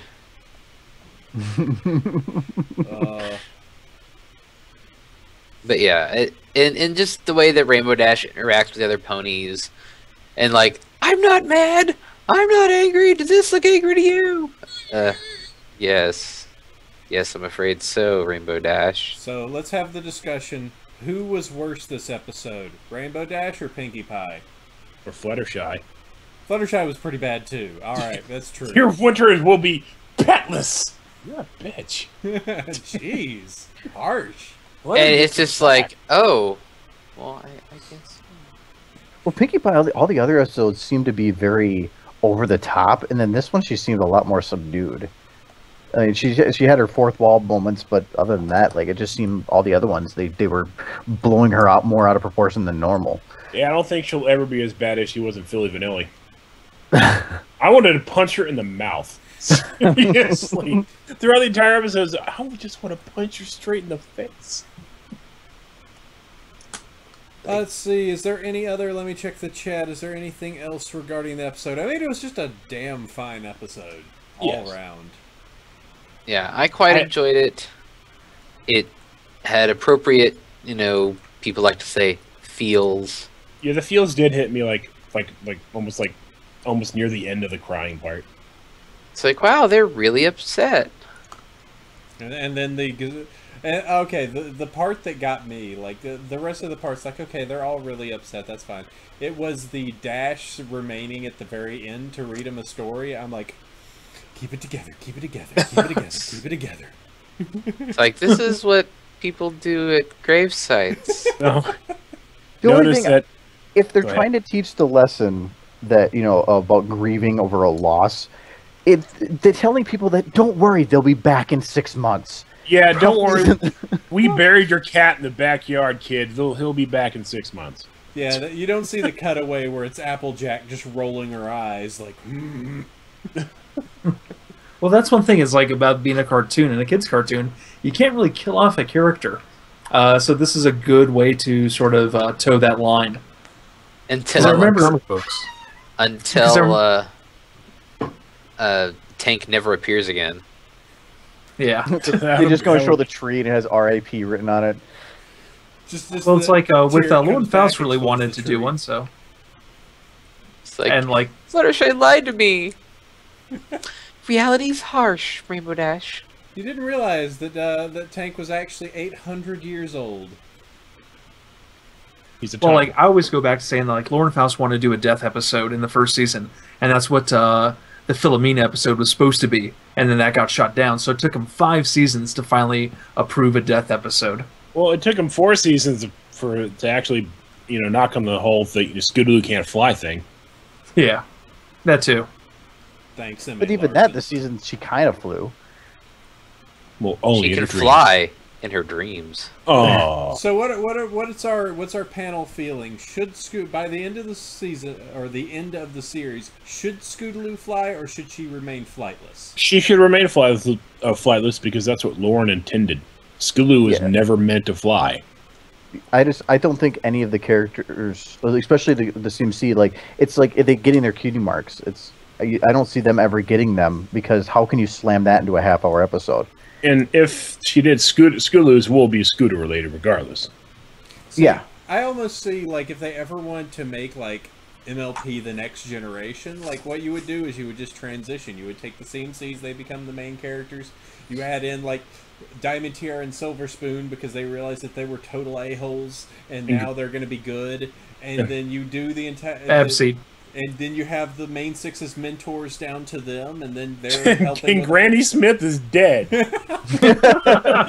Granny Smith is double old. She's Celestia old now. We get to do the other death episode now. Jedi ghost. Oh God!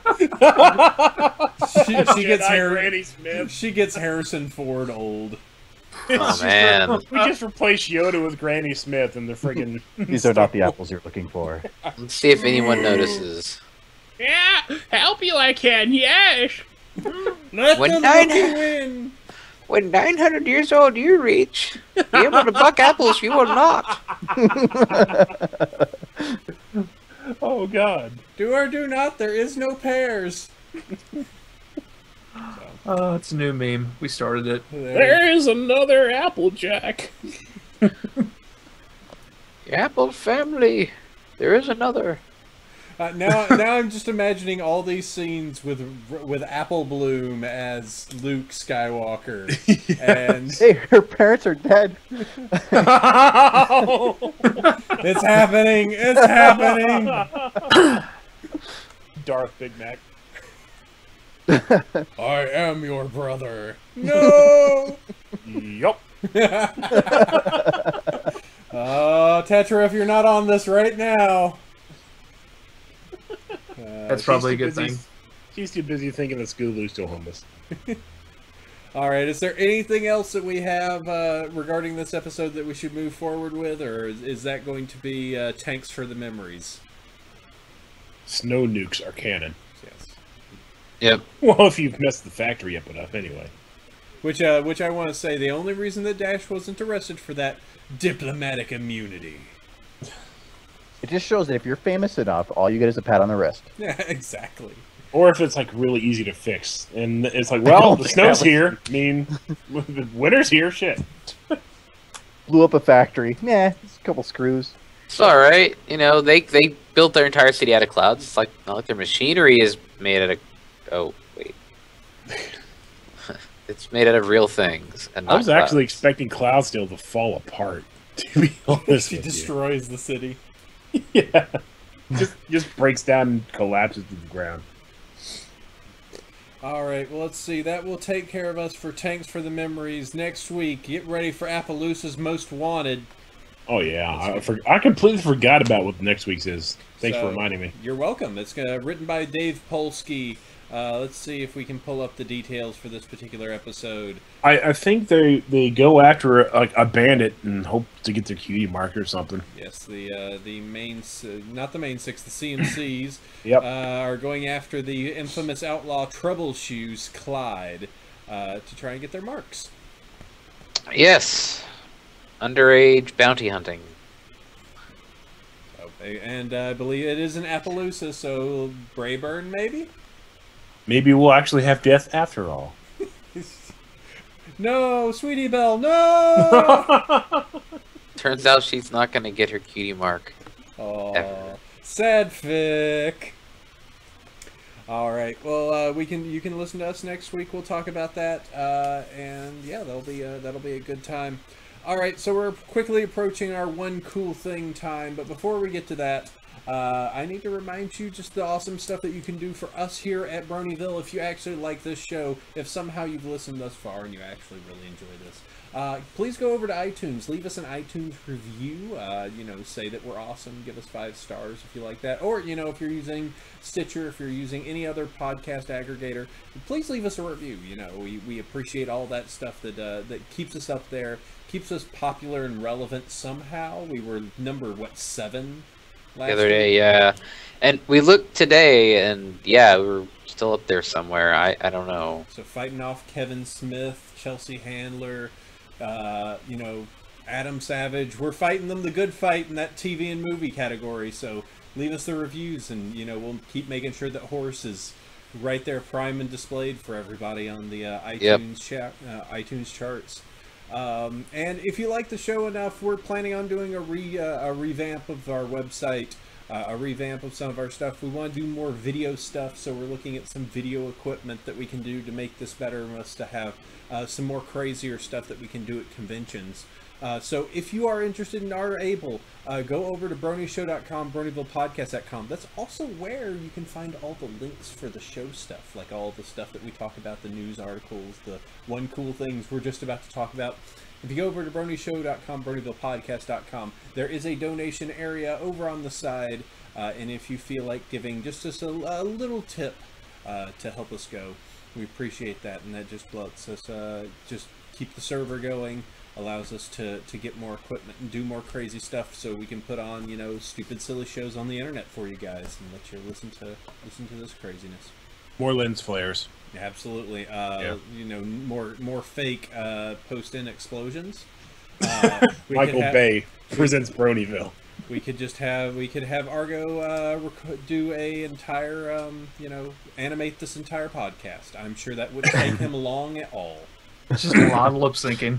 I'll have the episode done when you hit 400. Don't say that. It might happen. I just got to get my scope model made and I'll be good. All right. Okay, well, let's go ahead and move in. It's time for our one cool things. This is a listing. If you've listened this far to the show, just something for you guys to enjoy. Just something that we think is super awesome, cool, that you should check out. Pony related or not pony related, however you want it. I will go first, and mine is pony related. I wish to show you this. Jen Blake is one of the new artists of the My Little Pony comics, and these were things that I got picked up at the at BabsCon, or actually I had purchased at BabsCon. But these are little commission sheets that she has. They're little art cards, and I'll move forward on the camera so that you can see in just a little bit. But she does these. They are $10. Made and signed on the back by her, so I'll move closer to the camera in just a little bit. But totally seek her out, because these cards, she'll do OC, she'll do whatever character you like on it, and they're just absolutely adorable.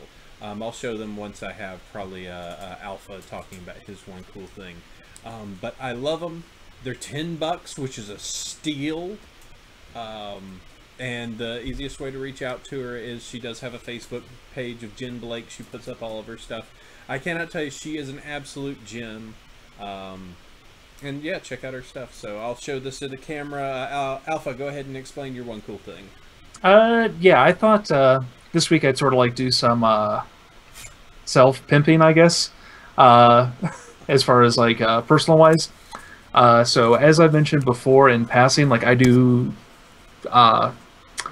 what do I want to say, like financial assistance and guidance. And so even though I can't really advertise online, I can just say email me if you're interested. And I've been to cons and I've seen the GoFundMes, and so I know some people do need help. So email me and I'll be glad to email you back with my work email and help you guys out. So I think that's as much as I can say with staying within compliance as far as advertising goes. But if you need help, call me. Yes, you've already offered when I was like, yeah, I'm buying life insurance. You're like, contact me at this moment. Tell me what you purchased. Yeah, and I can tell you, you still should, so. I still should. I just have to find, like, I found out that, like, health insurance is one of these things of, like, oh, I'm adding on all these stuff and I put money on top of that and then I pay myself later? What is all this? I don't understand. Adult's hard. Yeah. Being an adult is difficult, yes. There's so many choices to make. Like, it's one of those things as a kid, you're just like, I want to be an adult, I want to make all the decisions. And then you're like, oh god, making all the decisions. There's a lot of decisions. These decisions suck. Yeah. Can I get new ones? It's like only once in a while do I decide I want a candy bar. Most of the other decisions are, do I want that candy bar or do I want to pay the rent? Do I want to go to a convention or do I want to live in a house for another month? So, It is the cross we bear. Sandy, what is your one cool thing this month? My one cool thing is a story on FemFiction that I did a reading of. Ooh.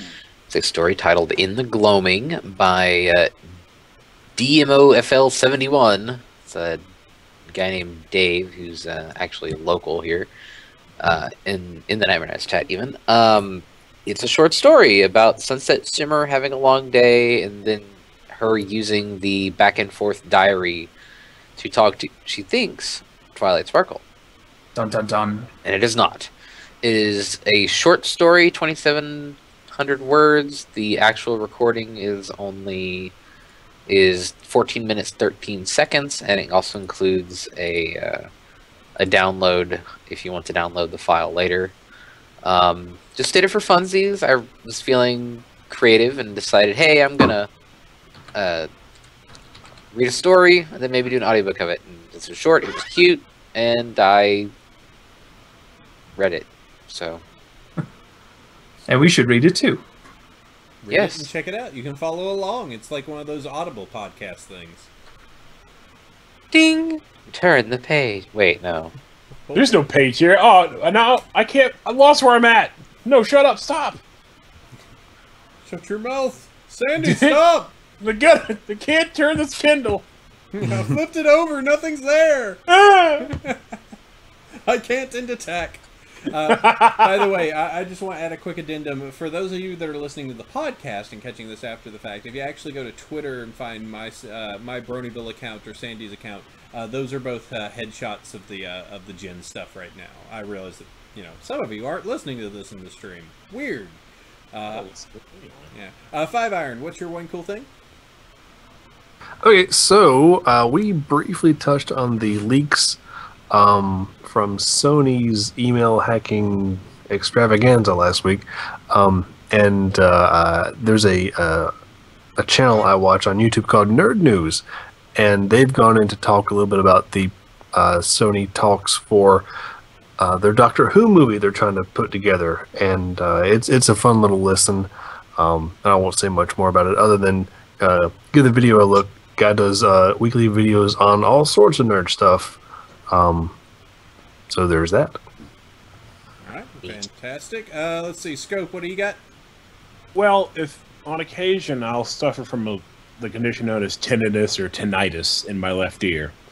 And for those who don't know what that is, it's a constant ringing or a hissing in your ear that can either be like a small whisper or a loud roaring, depending on how bad it is. Well, researchers had placed electrodes on this dude's brain over in Britain, and they were able to map out the areas of the brain that became active when the guy's tinnitus was at its worst, and it actually covered a lot of the brain, more of the brain that they had anticipated. So you're saying it's terrible? It's a lot more to it than just little hairs in your ears. By the way, I want to say a Brony account that said tinnitus. It doesn't ring a bell.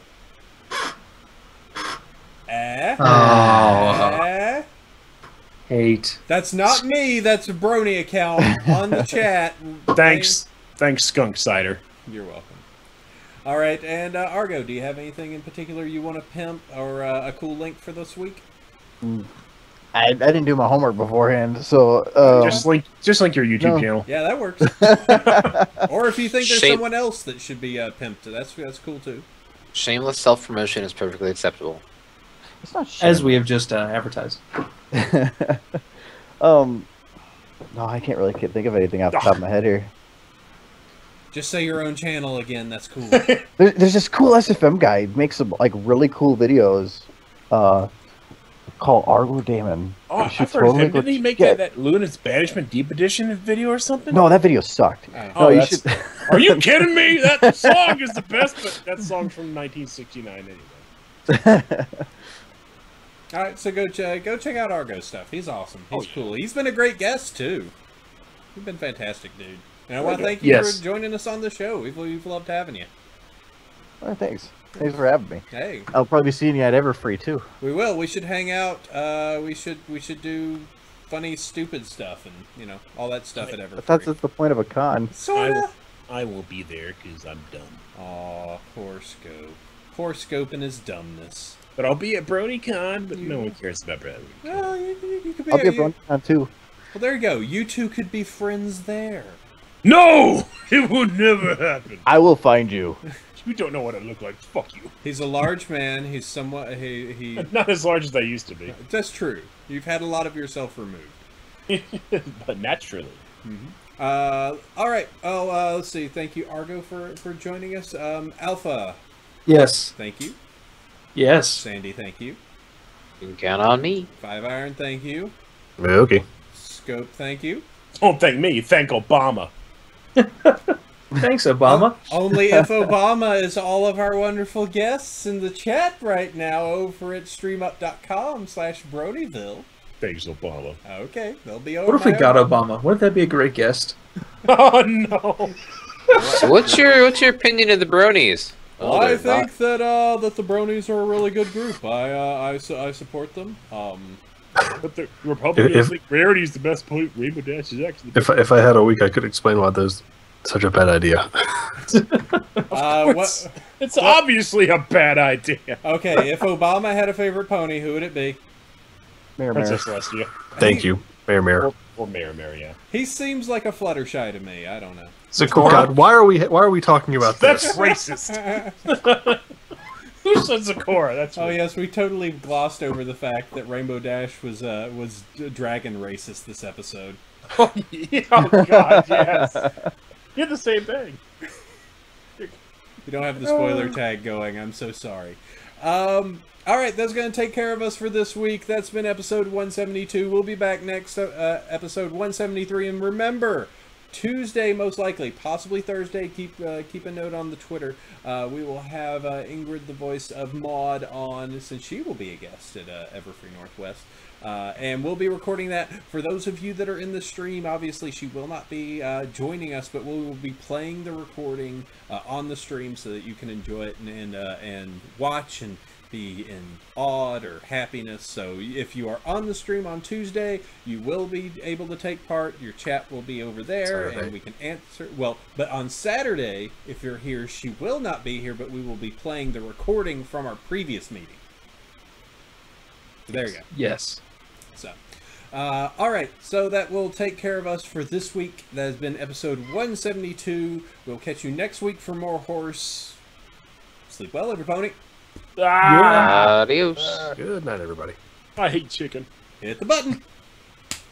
Screw the button! Button has been hit. Yay. I hate that damn button. This is no ordinary Dude, you got a lot of GIFs on your DeviantArt. It's pretty awesome. Oh, on mine? Yeah. Well, that's nobody cares about pictures. They care about the flashy things that move. So the pictures are pretty epic too. Like Sombred freaking Celestia eating Twicane. Yeah, that's really good. I went through Jerky with the golden after, snitch muffin. That's amazing. When I made that pinnacle picture, somebody was recording the Skype call I was on while I was doing it, and so they put it up like it was like a 15-minute thing. I'm like, I didn't know that somebody was recording it, and I just went on the spree afterwards. There was something about that face where I just went and made so many pictures. Everybody that was on Skype, I went and Celestified their pictures. Oh, it was, oh my god, it was oh, it was like a good week straight. I was getting people saying, please stop this, please, and I'm like, that just means keep doing it. Yes. Then you got the Equestria girl models. I see the Macarena one, for instance.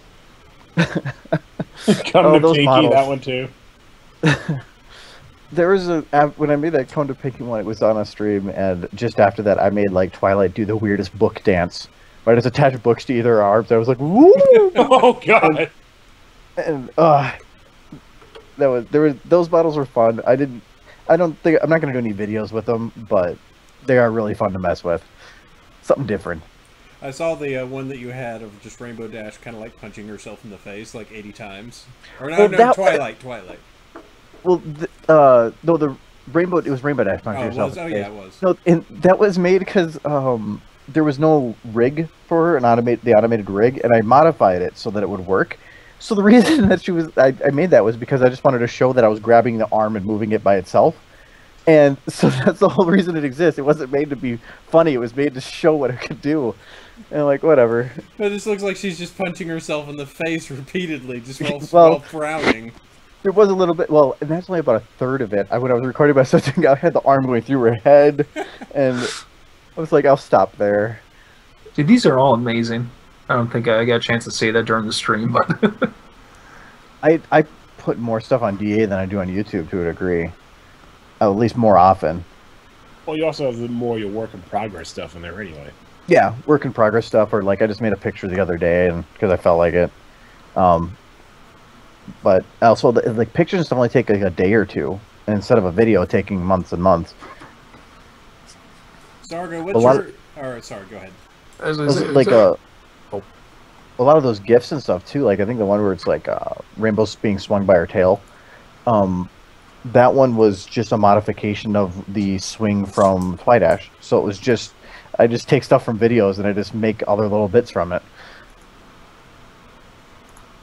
And it looks awesome. What about the Spike Parrot? That was another one where I woke up in the morning. I'm like, what can I do? I'm gonna put Spike's head on a parrot, and that whole video was like just coming up with the first idea that came to my head and then just doing it. But I wanted to make it as I didn't want to do a one-to-one copy from Imatu because that was like, to me, that you're not trying. So right. I just was like, I'm gonna make my own story from this, and it just evolved into something really weird. Especially in the beginning when Luna's playing the trumpet, all of a sudden you see that glow surround her and she's just gone.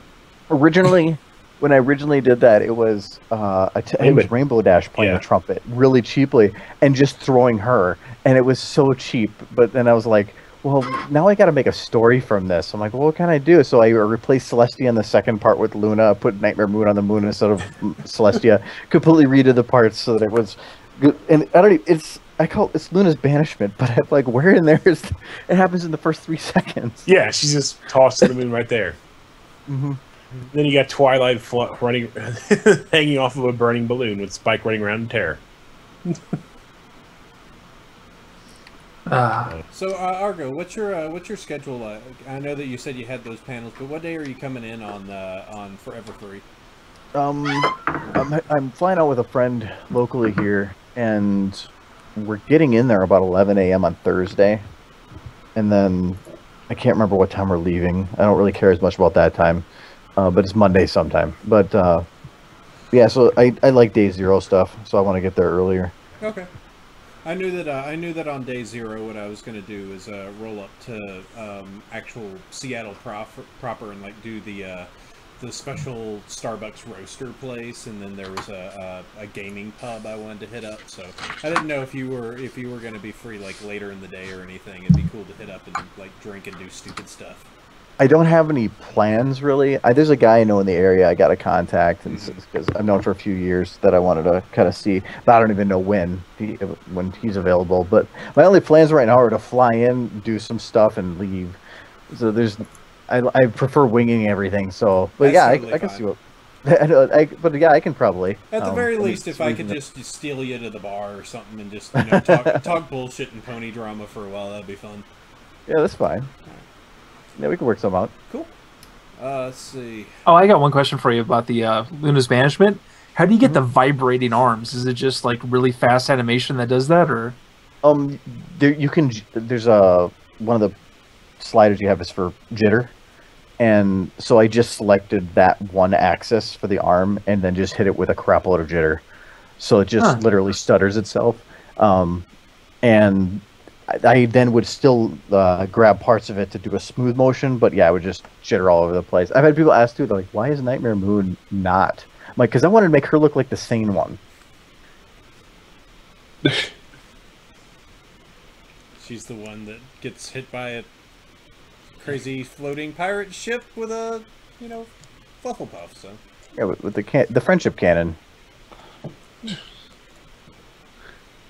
And now awkward silence. I know. Yeah, that Flufflepuff bit, I think I finished the video on the Wednesday before, the day before I left for Ciderfest, and I started that scene from Flufflepuff on 2 days prior to that.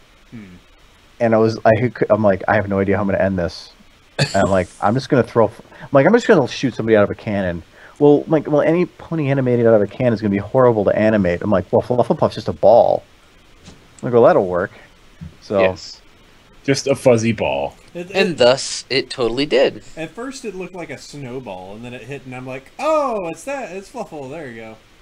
well, from that angle, I liked it because you don't get the realization of who that is until the shot afterwards, and just that blank stare.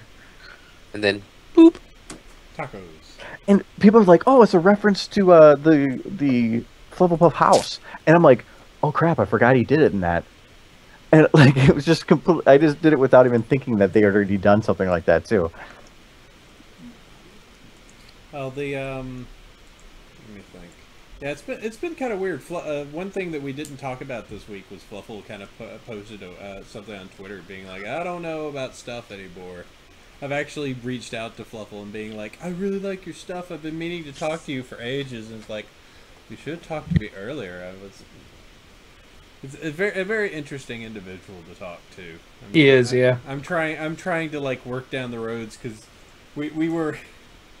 I want to express this like terrible thing that I did, which was on some stuff. I know I was terrible. I didn't realize. So hold on. Are you sure you want to? I'll keep it vague. Fluffle was added to a chat. I said, "Welcome to this den of villainy, and we will pass out the knives." To which Fluffle left. And I was like, "Oh no!" Good job. It's like, "Oh, Fluffle's a little sensitive." I'm like, "Oh no! I screwed it up."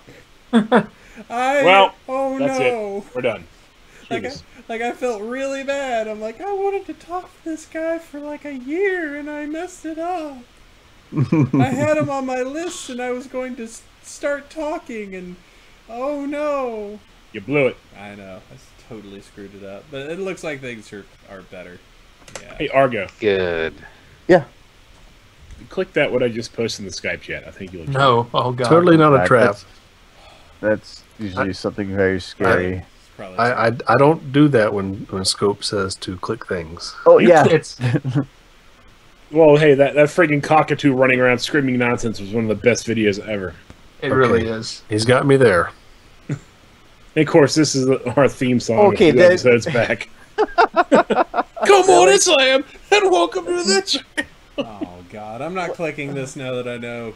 Still, the best version I've seen of any of those Come On Jam ones was somebody did it for Let It Go, and it was, but they like literally put basketball hoops all over the video and like having her shooting against them.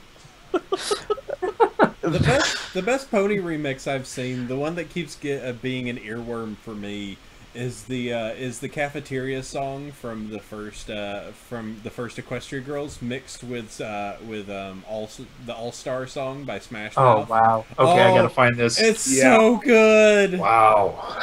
All-Star.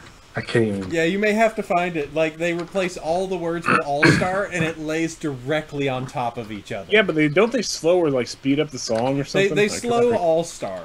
They slow that one down to be in the tempo of that. But no, it's so good. See, I've not seen the mashup. My brain knows both songs, and I'm trying to fix it. I'm like, no, don't do it. Don't do it. And I have to see it. What's funny is that the All-Star kind of consumes the Equestria Girls, but then you kind of realize that the backing is still is still the cafeteria song, and you're like, oh god. This sounds...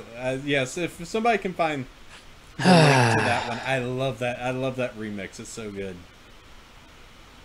So Argo, what's your favorite class in TF2? Oh boy, here we go.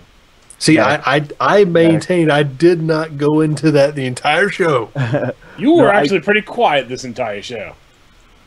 No, I don't play as much TF2 as I used to, but when I do, I've got probably twice as much time on medic compared to everyone else combined. I love battle medic. It's just there's something addicting about it. If I'm not on there, it's either engineer or sniper. But it's even if there's 2 other medics, I just go medic and I just stab people. Yeah. So I was gonna ask if you're Blutsauger or Ubersol, but it sounds like Ubersol. No, it's I forgot the name of it. The one that for healing when you do it. Oh, the amputator. Yeah, I use that a lot because when there's already another medic healing, that thing is beast for keeping groups up. Yep. If you can get positioned right. I don't like the Ubersaw because of the fact that is it a less attack speed or less damage? It slows you down. I think like 20% slower. Yeah, it's to me since I like to actually use it for doing damage, I want it at the normal speed. That and it's the Blitzsucker is the needle gun, right? Yeah, it's the needle gun. That one, you heal yourself. Yeah, I'm addicted to that thing. I cannot, no matter what. It's that. I have my whole set. I go back and forth between the medic gun all the time. Depending on the situation, I'll switch between any of them. But Bloodsucker is just. I think I nicknamed mine Bear. There's my Chris Krieg gun is a face to keyboard. Like I just hit all the random buttons on the keyboard. Because somebody's like, hit me with the. I don't know what to say. Dude, this fits up so well. It's scary. The Smash Mouth one, yeah. Yes. It's oh my so god. Good. I think is on the stream. If it is, I posted it to Bronyville. Yeah, it fits so well. I put it in the Skype chat, but oh my god, it's like when they that guy mixed the two Nickelback songs together and they fit perfectly without any editing. It's almost like that. It's insane. No, it's one of those things where you find yourself like the best part. Yeah, it's so good. Why did I click this? Oh God! It's it's so good. It's hey, so good. Good. You're an all-star. Get your game on.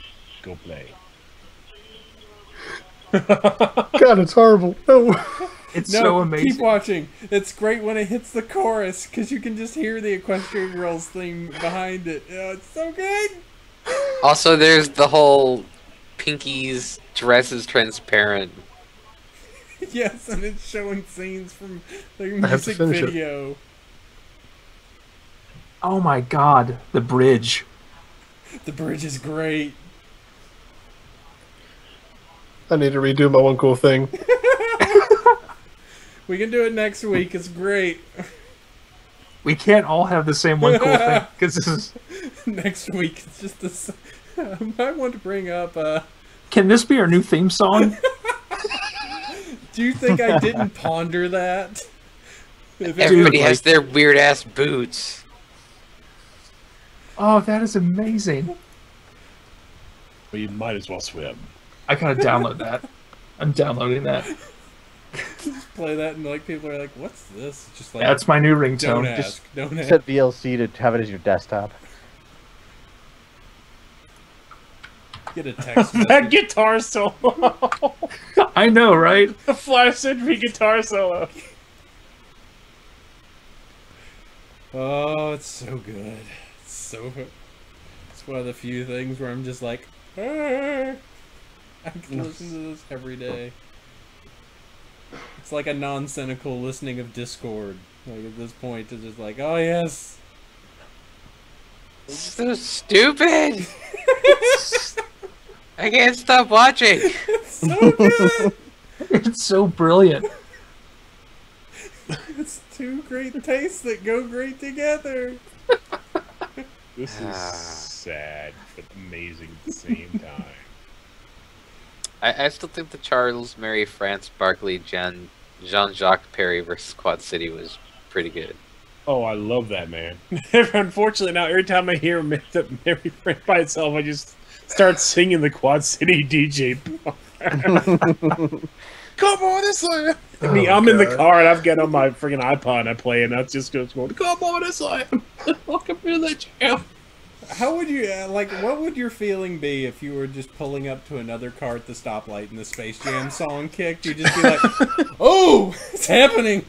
I'd put on Guile's theme just to, counter it. Come on and slam. Also, welcome to the jam. Party people in the house, let's go. It's your boy JC on fire. Let's go. You've got Smash Mouth and my Equestrian Girls. You got Equestrian Girls and my Smash Mouth. Oh, It's horribly, horrifically terrific. I don't want to know that.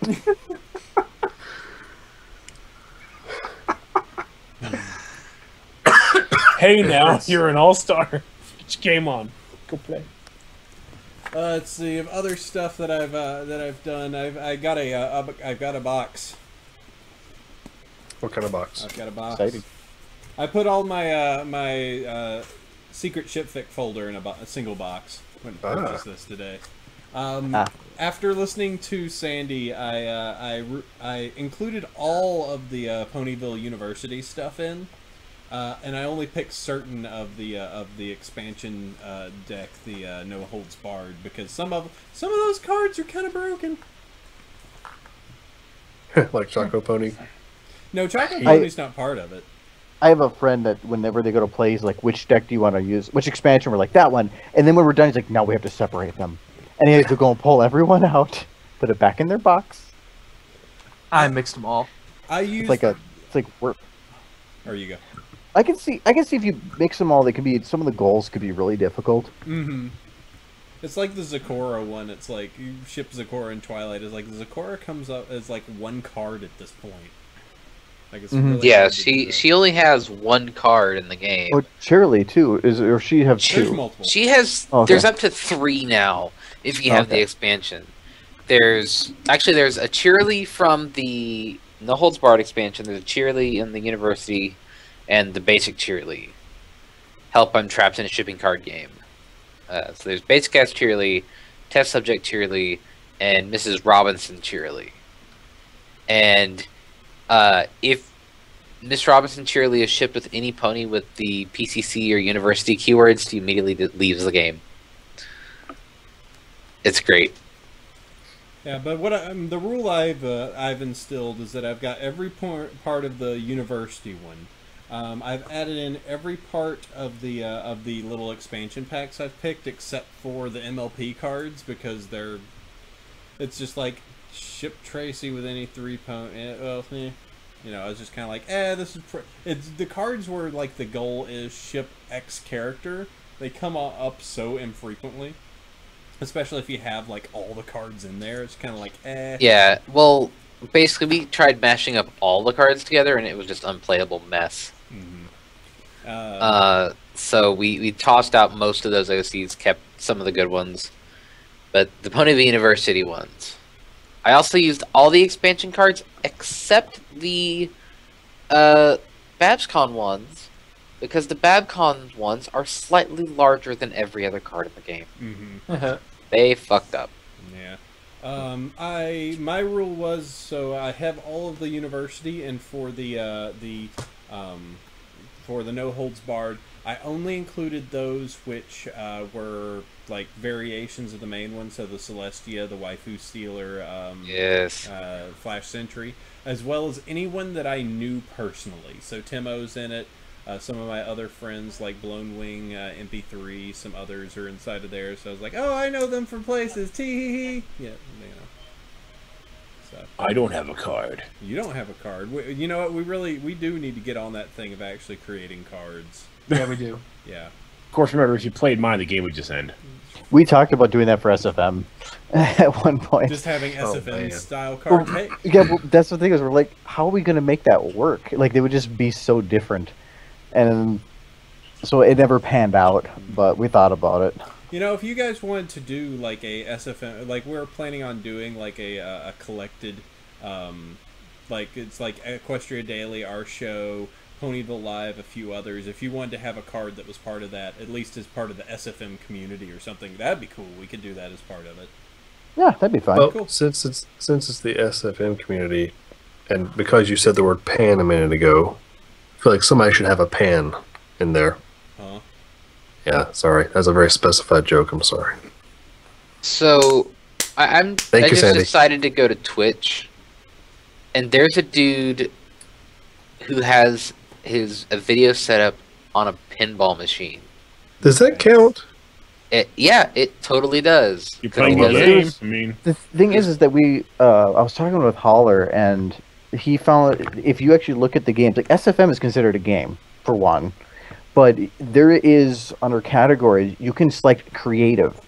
You can select things that aren't actually games; they're more of ideas.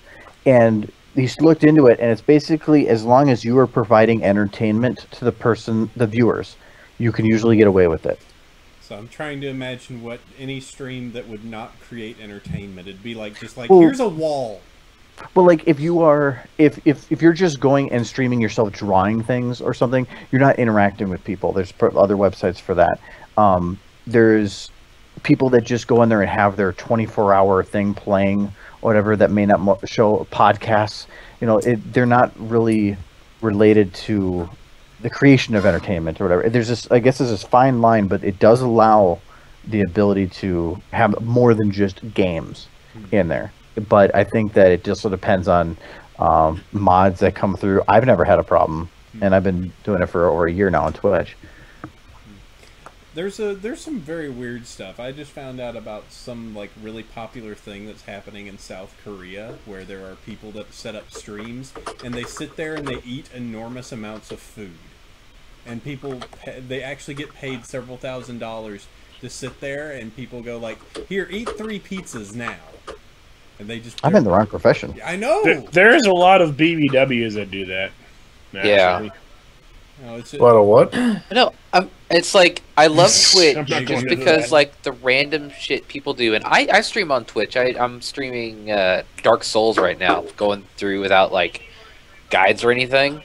So it's been real entertaining to see me die like an idiot a bunch of times. That's entertaining though. So Yeah, and actually I'm starting to get a small crowd of people to watch, but pinball, that is cool as shit. I would never have expected to see pinball as a stream thing. And this guy's got 3 cameras. He's got the big view, the close-in view, and the actual like LED thing.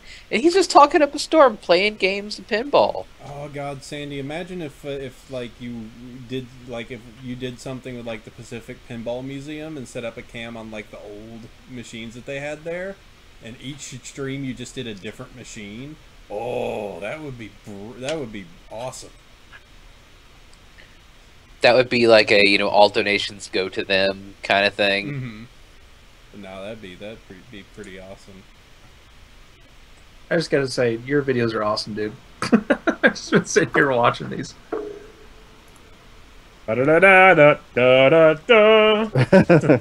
Trust me, like the moment that I was just like, okay, we need to get some of the people that are going to Everfree, and it was just like, oh, we should probably get this Argodaemon. His stuff's pretty good. Like, I think the first thing that 5 Iron said was squee. And he I may have. Yeah, you did. Yeah. You barely talked the entire episode. Well, I I can appreciate someone's Do you art. have like without one? And being you're a- like, I saw like you had the gift for your Equestria girls, but I don't see any of the videos here. I haven't done any videos with them. I've streamed a bunch of stuff because as soon as they came out, a lot of the Macarena stuff was on a Skype call. And I just started streaming it, and they're like, "What are you doing?" I'm doing the Macarena, and because that was the first thing I thought of when those models came out was I'm gonna make them do the Macarena. Like it was the day they were out. Within 2 days, I had something resembling it, and it was worth every moment. That's cool. Whoa, hold on. I just hit Yep, he did it again. Oh, nope. I need to stop that. Sorry, Tetra sent me something and then it started playing. Oh, don't blame Tetra. Nah, I'll blame Tetra. Oh, you can't blame. Especially I'm after going I to saw do a the podcast on a touchscreen, half laptop, half tablet. It'll go great. Listen, I'm gonna run this on a Palm Pilot. We'll have fun. hey guys, I'm using it on the Apple tablet device from the 90s. I'm using it on the Apple IIe, man. Screw you. Do you have to animate all the hair and stuff on this too? Which one? Like any of their like the hair bounces and everything. Well, the Equestria girls ones don't have anything on the automated ponies. But for the ponies, there is an automation set. But if there's quick movements, or depending on the movement, it may not move right or at all, like Fluttershy's, because how it's set up, her hair goes completely bonkers and will do a 180 and go mohawk mode for a while. Wow. So Like wiggle bones or something? yeah, they're jiggle bones. So it does. There is an automation to it. It doesn't. If you just leave them with the automated one, you can tell it's automated. Just like if something has an automated lip sync compared to actually spending the time going into it, there's a big difference. I usually go through and I'll take the automation and then I'll clean it up and actually make it look smooth afterwards. But so there is time involved in that, yes. How often do you bake things? Because isn't like baking in SFM where it just makes it solid? It's any of the jiggles become they become editable bones. So once everything is completely animated to like the normal movements, then I'll go through and I'll bake the bones, and then I'll go through again and refine all those because now they're editable. But it means that I can't go through and do anything to change the animation, or I'll have to go and remake them procedural bones editable again, and I'll lose all those refinements and then have to do it again. So here's a highly specified question. You ever play on the Pony Fortress 2 servers? No, Okay. I haven't. I have not specifically. I already have some interesting times when I go on TF2, but no, I haven't done that specifically. The reason why I ask is because they have like a you're familiar with Saxton Hale mod, right? Yeah. Yeah. Okay, so they've got like this modified Saxton Hale mod where each team has a mini Saxton Hale basically, and they've got these pony models that play the role of the hero. They call it in the mod, and they go through and they do different things to help their team or hurt the other team. And they're bipedal ponies, so it's a little off-putting. But I didn't know how. Like I assume the stuff you use, you could make a mod, not you specifically, but one could make a mod for a or a usable mod. I'm using the word mod too much. Take that and put it into a mod for a version of TF2 or something like that, or a whale base. Well, I mean, basically, there's a lot of stuff, and there's a lot of people working on stuff that don't even finish it for mods and stuff in regards to. I know I've heard of the Saxon thing. I've never actually played it. When I stopped playing, it was before Man vs. Machine. I still go back here and there, but yeah, I haven't played it that much since way before Man vs. Machine myself. MVM's really good. Well, I gotta sign off here. It's late on our side, so It is 1:15, but I don't work tomorrow, so it's fine. Yeah. lucky you guys. I have a busy morning of going to the park and praising the sun. Fun. Yes. All right. I'll catch you guys later. See Alpha. All right, Argo is awesome in you. Always, guys. Always a great pleasure. well, if you want, here I'll put in chat. If you want to see what I'm working on right now, just for you guys, Fancy. Absolutely. it's work in progress stuff. But it's all on stream too. But that's actually the renders for it. But that's BronyCon stuff. Let's describe it and let's say, like, oh, this is amazing, and make everyone else jealous. Because Some parts aren't fully animated. One part of me gave her a poopy face. I didn't care. Dude, who did the backgrounds on this? The map. Yeah. Other than the window, most of the Windows textures I did. The map I made. The columns are separate. One of the guys made one of the windows for me, but the texture was made by another person on DA. I'm tempted to make a tracing joke, but I'm not going to. Any of the textures I use, I got permission for too. I wanted to check beforehand. So I'm watching this dude, and people are like, "Wait, this is a real machine? Like, you didn't see? No, this is just hyper realistic graphics." What are you talking about? Pinball This thing. pinball stream that I'm watching. Oh, so it's not even a real machine. No, it's a physical machine. It has 3 cameras Oh, okay. on it, and the dude just like put his head in shot briefly I'm just like, it's mesmerizing. Sandy has been taken from us, everyone. He has been lost to a Twitch stream of pinball. Yes. I was looking for cool Mortal Kombat X streams because that's How fun do you to run watch. across pinball then? It was one of the featured. It was a featured stream on the front page. Are you a pinball wizard? Yes, this guy is a pinball wizard. All right, that's it. Officially, what I need to do is I need to start a Twitch stream for LARPing. I need to just do a full 24-hour. No. Straight boffer LARP. Just go out with a camera and. No, GoPro, dude. Rock the GoPro. First person LARP. First person LARP. There you go. There's your angle. I get 20%. Just Hawk, how dost thou happen?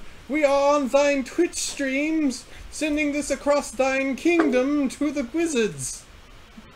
What the? 5 The seconds show has into the this, feels. Argo, and they're friggin' the face. The poop face. No, there's context that's missed in that because I haven't done the pre-part. I have this concept where I work on the hardest parts of videos before I go to the easy parts because if they figure out I can't do it, I'd rather do it early. So What's the poop face? I haven't seen it yet. it's right at the beginning. Yeah, It's in it's the like video. 5 seconds in. Door opens. Almost like it looks like a glitch and happened to pause and goes, God damn it! All right, Argo. So what's the best dumb unintentional thing you've ever done? Oh god, that's a list.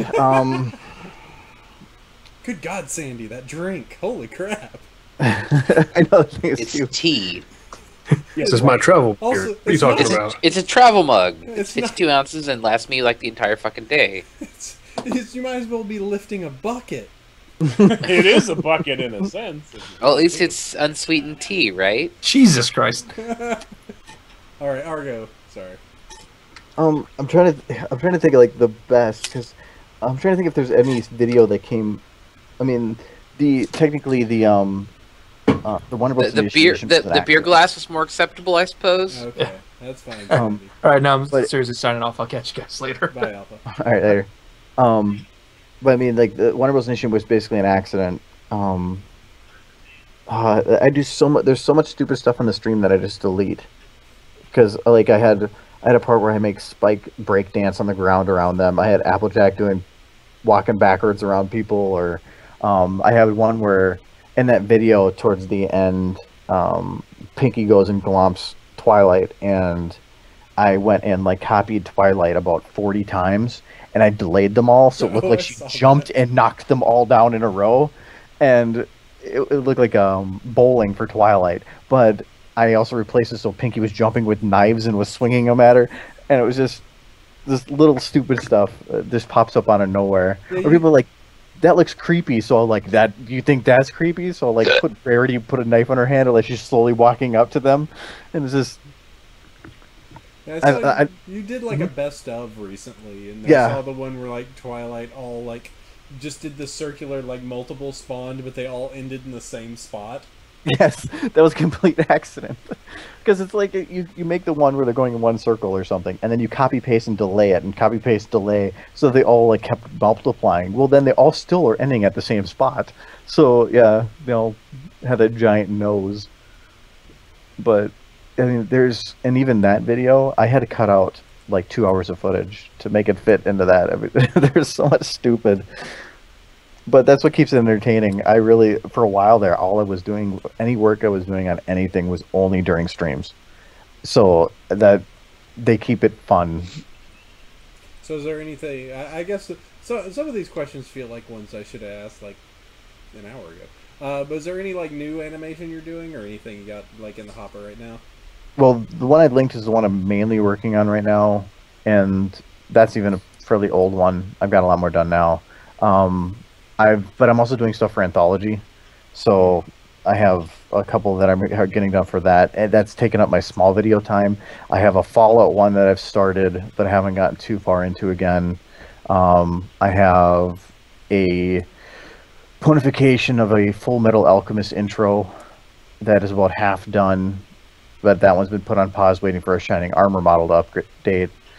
And I've also started a Luna video not long ago. Started doing the lip sync for it. So I've got quite a bit started and just nothing finished. Awesome. Wait, they're doing another one of those anthology things? I wouldn't have guessed that. Yeah. Wow. Well, at BronyCon they announced that it's the number 5. Number 4 was at BronyCon, where it was just basically them fooling around that they were canceling it. But then the next number 5 is being premiered at BronyCon. Yeah, I'd assume it's kind of a yearly thing now. Oddly enough, so yeah, it's like at BronyCon kind of. they're going to do an anthology. Well, kind of, because I mean, even the one before that was like a year or was 6 months before that BronyCon when they announced the year after. So it was a year and a half at that point. So is it going to be 2.5 hours long this time?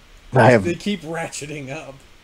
I haven't actually seen how long the stuff is going to be so far, but I've seen a lot of the ones that are coming out with it so far, and there's some pretty good ones in there. So I've got 2 3D and 1 2D that I actually have so far. I got feels from that. That was the point. Yeah. And you don't even know what's going on. No, I kind of figured it out, but the whole point was the video was supposed to be that, because I started the video 2 years ago originally, right. And then I got frustrated with making the map, and I said screw this, and I stopped for like the longest time. It was supposed to be about the concept that Twilight can live forever, and so doesn't want to anymore. I figured that out. So she kills herself. No, Close. No. But there's a whole intro part to the other half of the song. Plus, I'm going to try to get VAs for another part to actually give context. So I cried. All the feels. Yeah, real odd.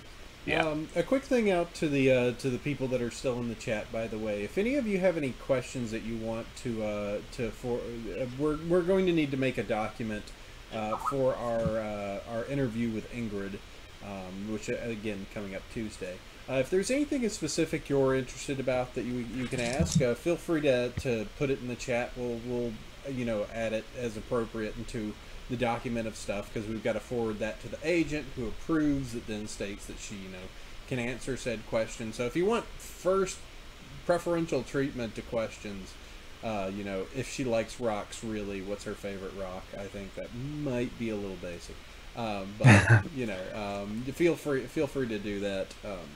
Also, we might have to see if we can get. I think we still have one more spot before Everfree, so I'm going to try and get Stargleam Shiver, whatever that her Kelly Sheridan. Yeah, try and see if I can get her on. Maybe, no guarantees. Or Sango from Inuyasha for folks who aren't aware. She's also for people who aren't bronies and listen to this. Yeah. Yeah, because that. Inuyasha, what's that? She's also basically like the main voice. She's also like the main voice for Barbie too, if I'm not mistaken. Is that Inuyasha, like the one where they pay with the girl with the string under her boobs? No. Okay. That's the one with Inuyasha is the one with that bunch of demons. I know. I was making fun of that new one, like picking up girls in a dungeon. Like, I guess that the girl in there that wears white and has a blue string under her boobs, that's become a fad in Japan now, with just girls tying like ribbons to their arms and then the string is under their breasts. I'm not even sure what we're talking about now. Okay, I can link it. It's Outlaw Star. That's what we're talking about. Not necessary. No, it's not Outlaw Star. It's a. I know. It's an anime called "Is It Wrong to Pick Up Girls in a Dungeon?" It probably is not a good idea. I mean, it's a dungeon for crying out loud. There's one anime I kept seeing on Tumblr but never got the name of. It was like the dude. It's like he's constantly getting texts from God and stuff keeps messing up everywhere. Like he sees naked girls and there's always like the white center bars. He's like, why are these always here? And there's also some high school club or something. There's one clip too. I gotta find this. Let me toss this in here. It's going to be in the show chat. The one on stream up. But yeah, that character. It's just that entire string across the middle has become like a fashion statement in Japan. So,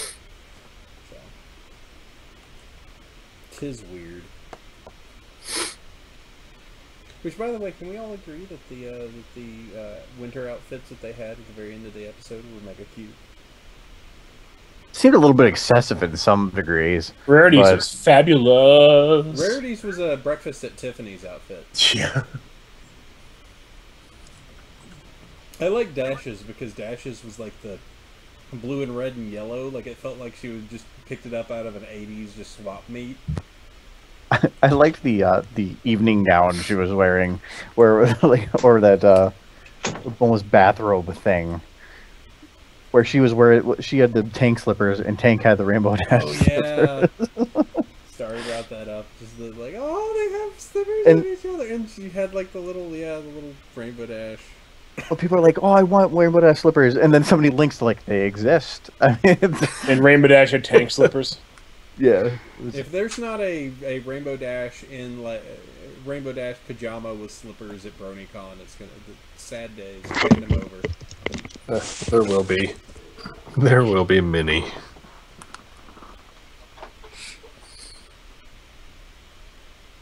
Okay, let's see. We're starting to get some questions. I think I'm gonna go ahead and call it for tonight, guys. I am about to fall over. It's at 12:30 there. How could you be tired? Well, it's yesterday was the kid's birthday, and caked out. I caked out. She had a friend stay over. I'm just like, I have not slept. So, thank you for being here. I will see you all later. All right, bye, Fiverr. Yeah, all right, where's the button? Later. Skype is frozen. Oh, there it goes. Good night. Bye. Bye. I need to watch more of this anime. One I just linked. What? It's Good Luck Girl. Okay. It's this one scene makes me want to watch the entire thing. I think I've seen like the first 2 episodes, but I just stopped. But I need to watch more. Yeah, I know that me and Starry we finished Kill la Kill a while back. Right. Oh, that was so good. That was it's one of those animes where you watch the first 3 episodes and being like, should I watch this? Is this porn? And then nudist will beat you. So, and then you go, are they just hiding the porn really well? And then it just keeps going, and you're like, oh no, I'm fine with this. Oh look, incest. This is great. Closes everyone. Yeah. Check out Toradora. It is really cute. 3-star Goku uniforms. I still need to watch more Polar Bear Cafe. Polar Bear Cafe is fantastic. It's also it's one of those things where it's like watching ponies and watching Polar Bear Cafe. I'm not entirely sure which I feel like more odd telling people about. Like, yeah, Polar Bear Cafe. It kind of feels like it's for kids, but not. It's very ridiculously cute for like all the strangest reasons. Sabrina's hungry. Starry's hungry. Guys, I may have to go so I can. It's 11:30. I think it's the first time we also haven't seen your cat during a stream either. I had to fight him off a little bit during the stream. Somebody may have seen me with the toy, like throwing it around and stuff. Oh, okay. I had to fight him. Go on. Get away, cat. Get away. I'm doing a pony stream. Go. Leave me alone. This is important. All right. Yeesh. All right, guys. Well, we're going to go ahead and head off. Remember, Tuesday, 7 p.m. Eastern, 4 p.m. Pacific. We'll be around here. We'll be doing the interview. So if you are able to attend, that'll be cool. I'll Twitter. I'll make sure all that is out there. And that's it. We'll catch you next week. That's enough. Go to bed. Yeah, go to bed. That's where I'm going. Seth. I'm going to. All right. Bye, everyone.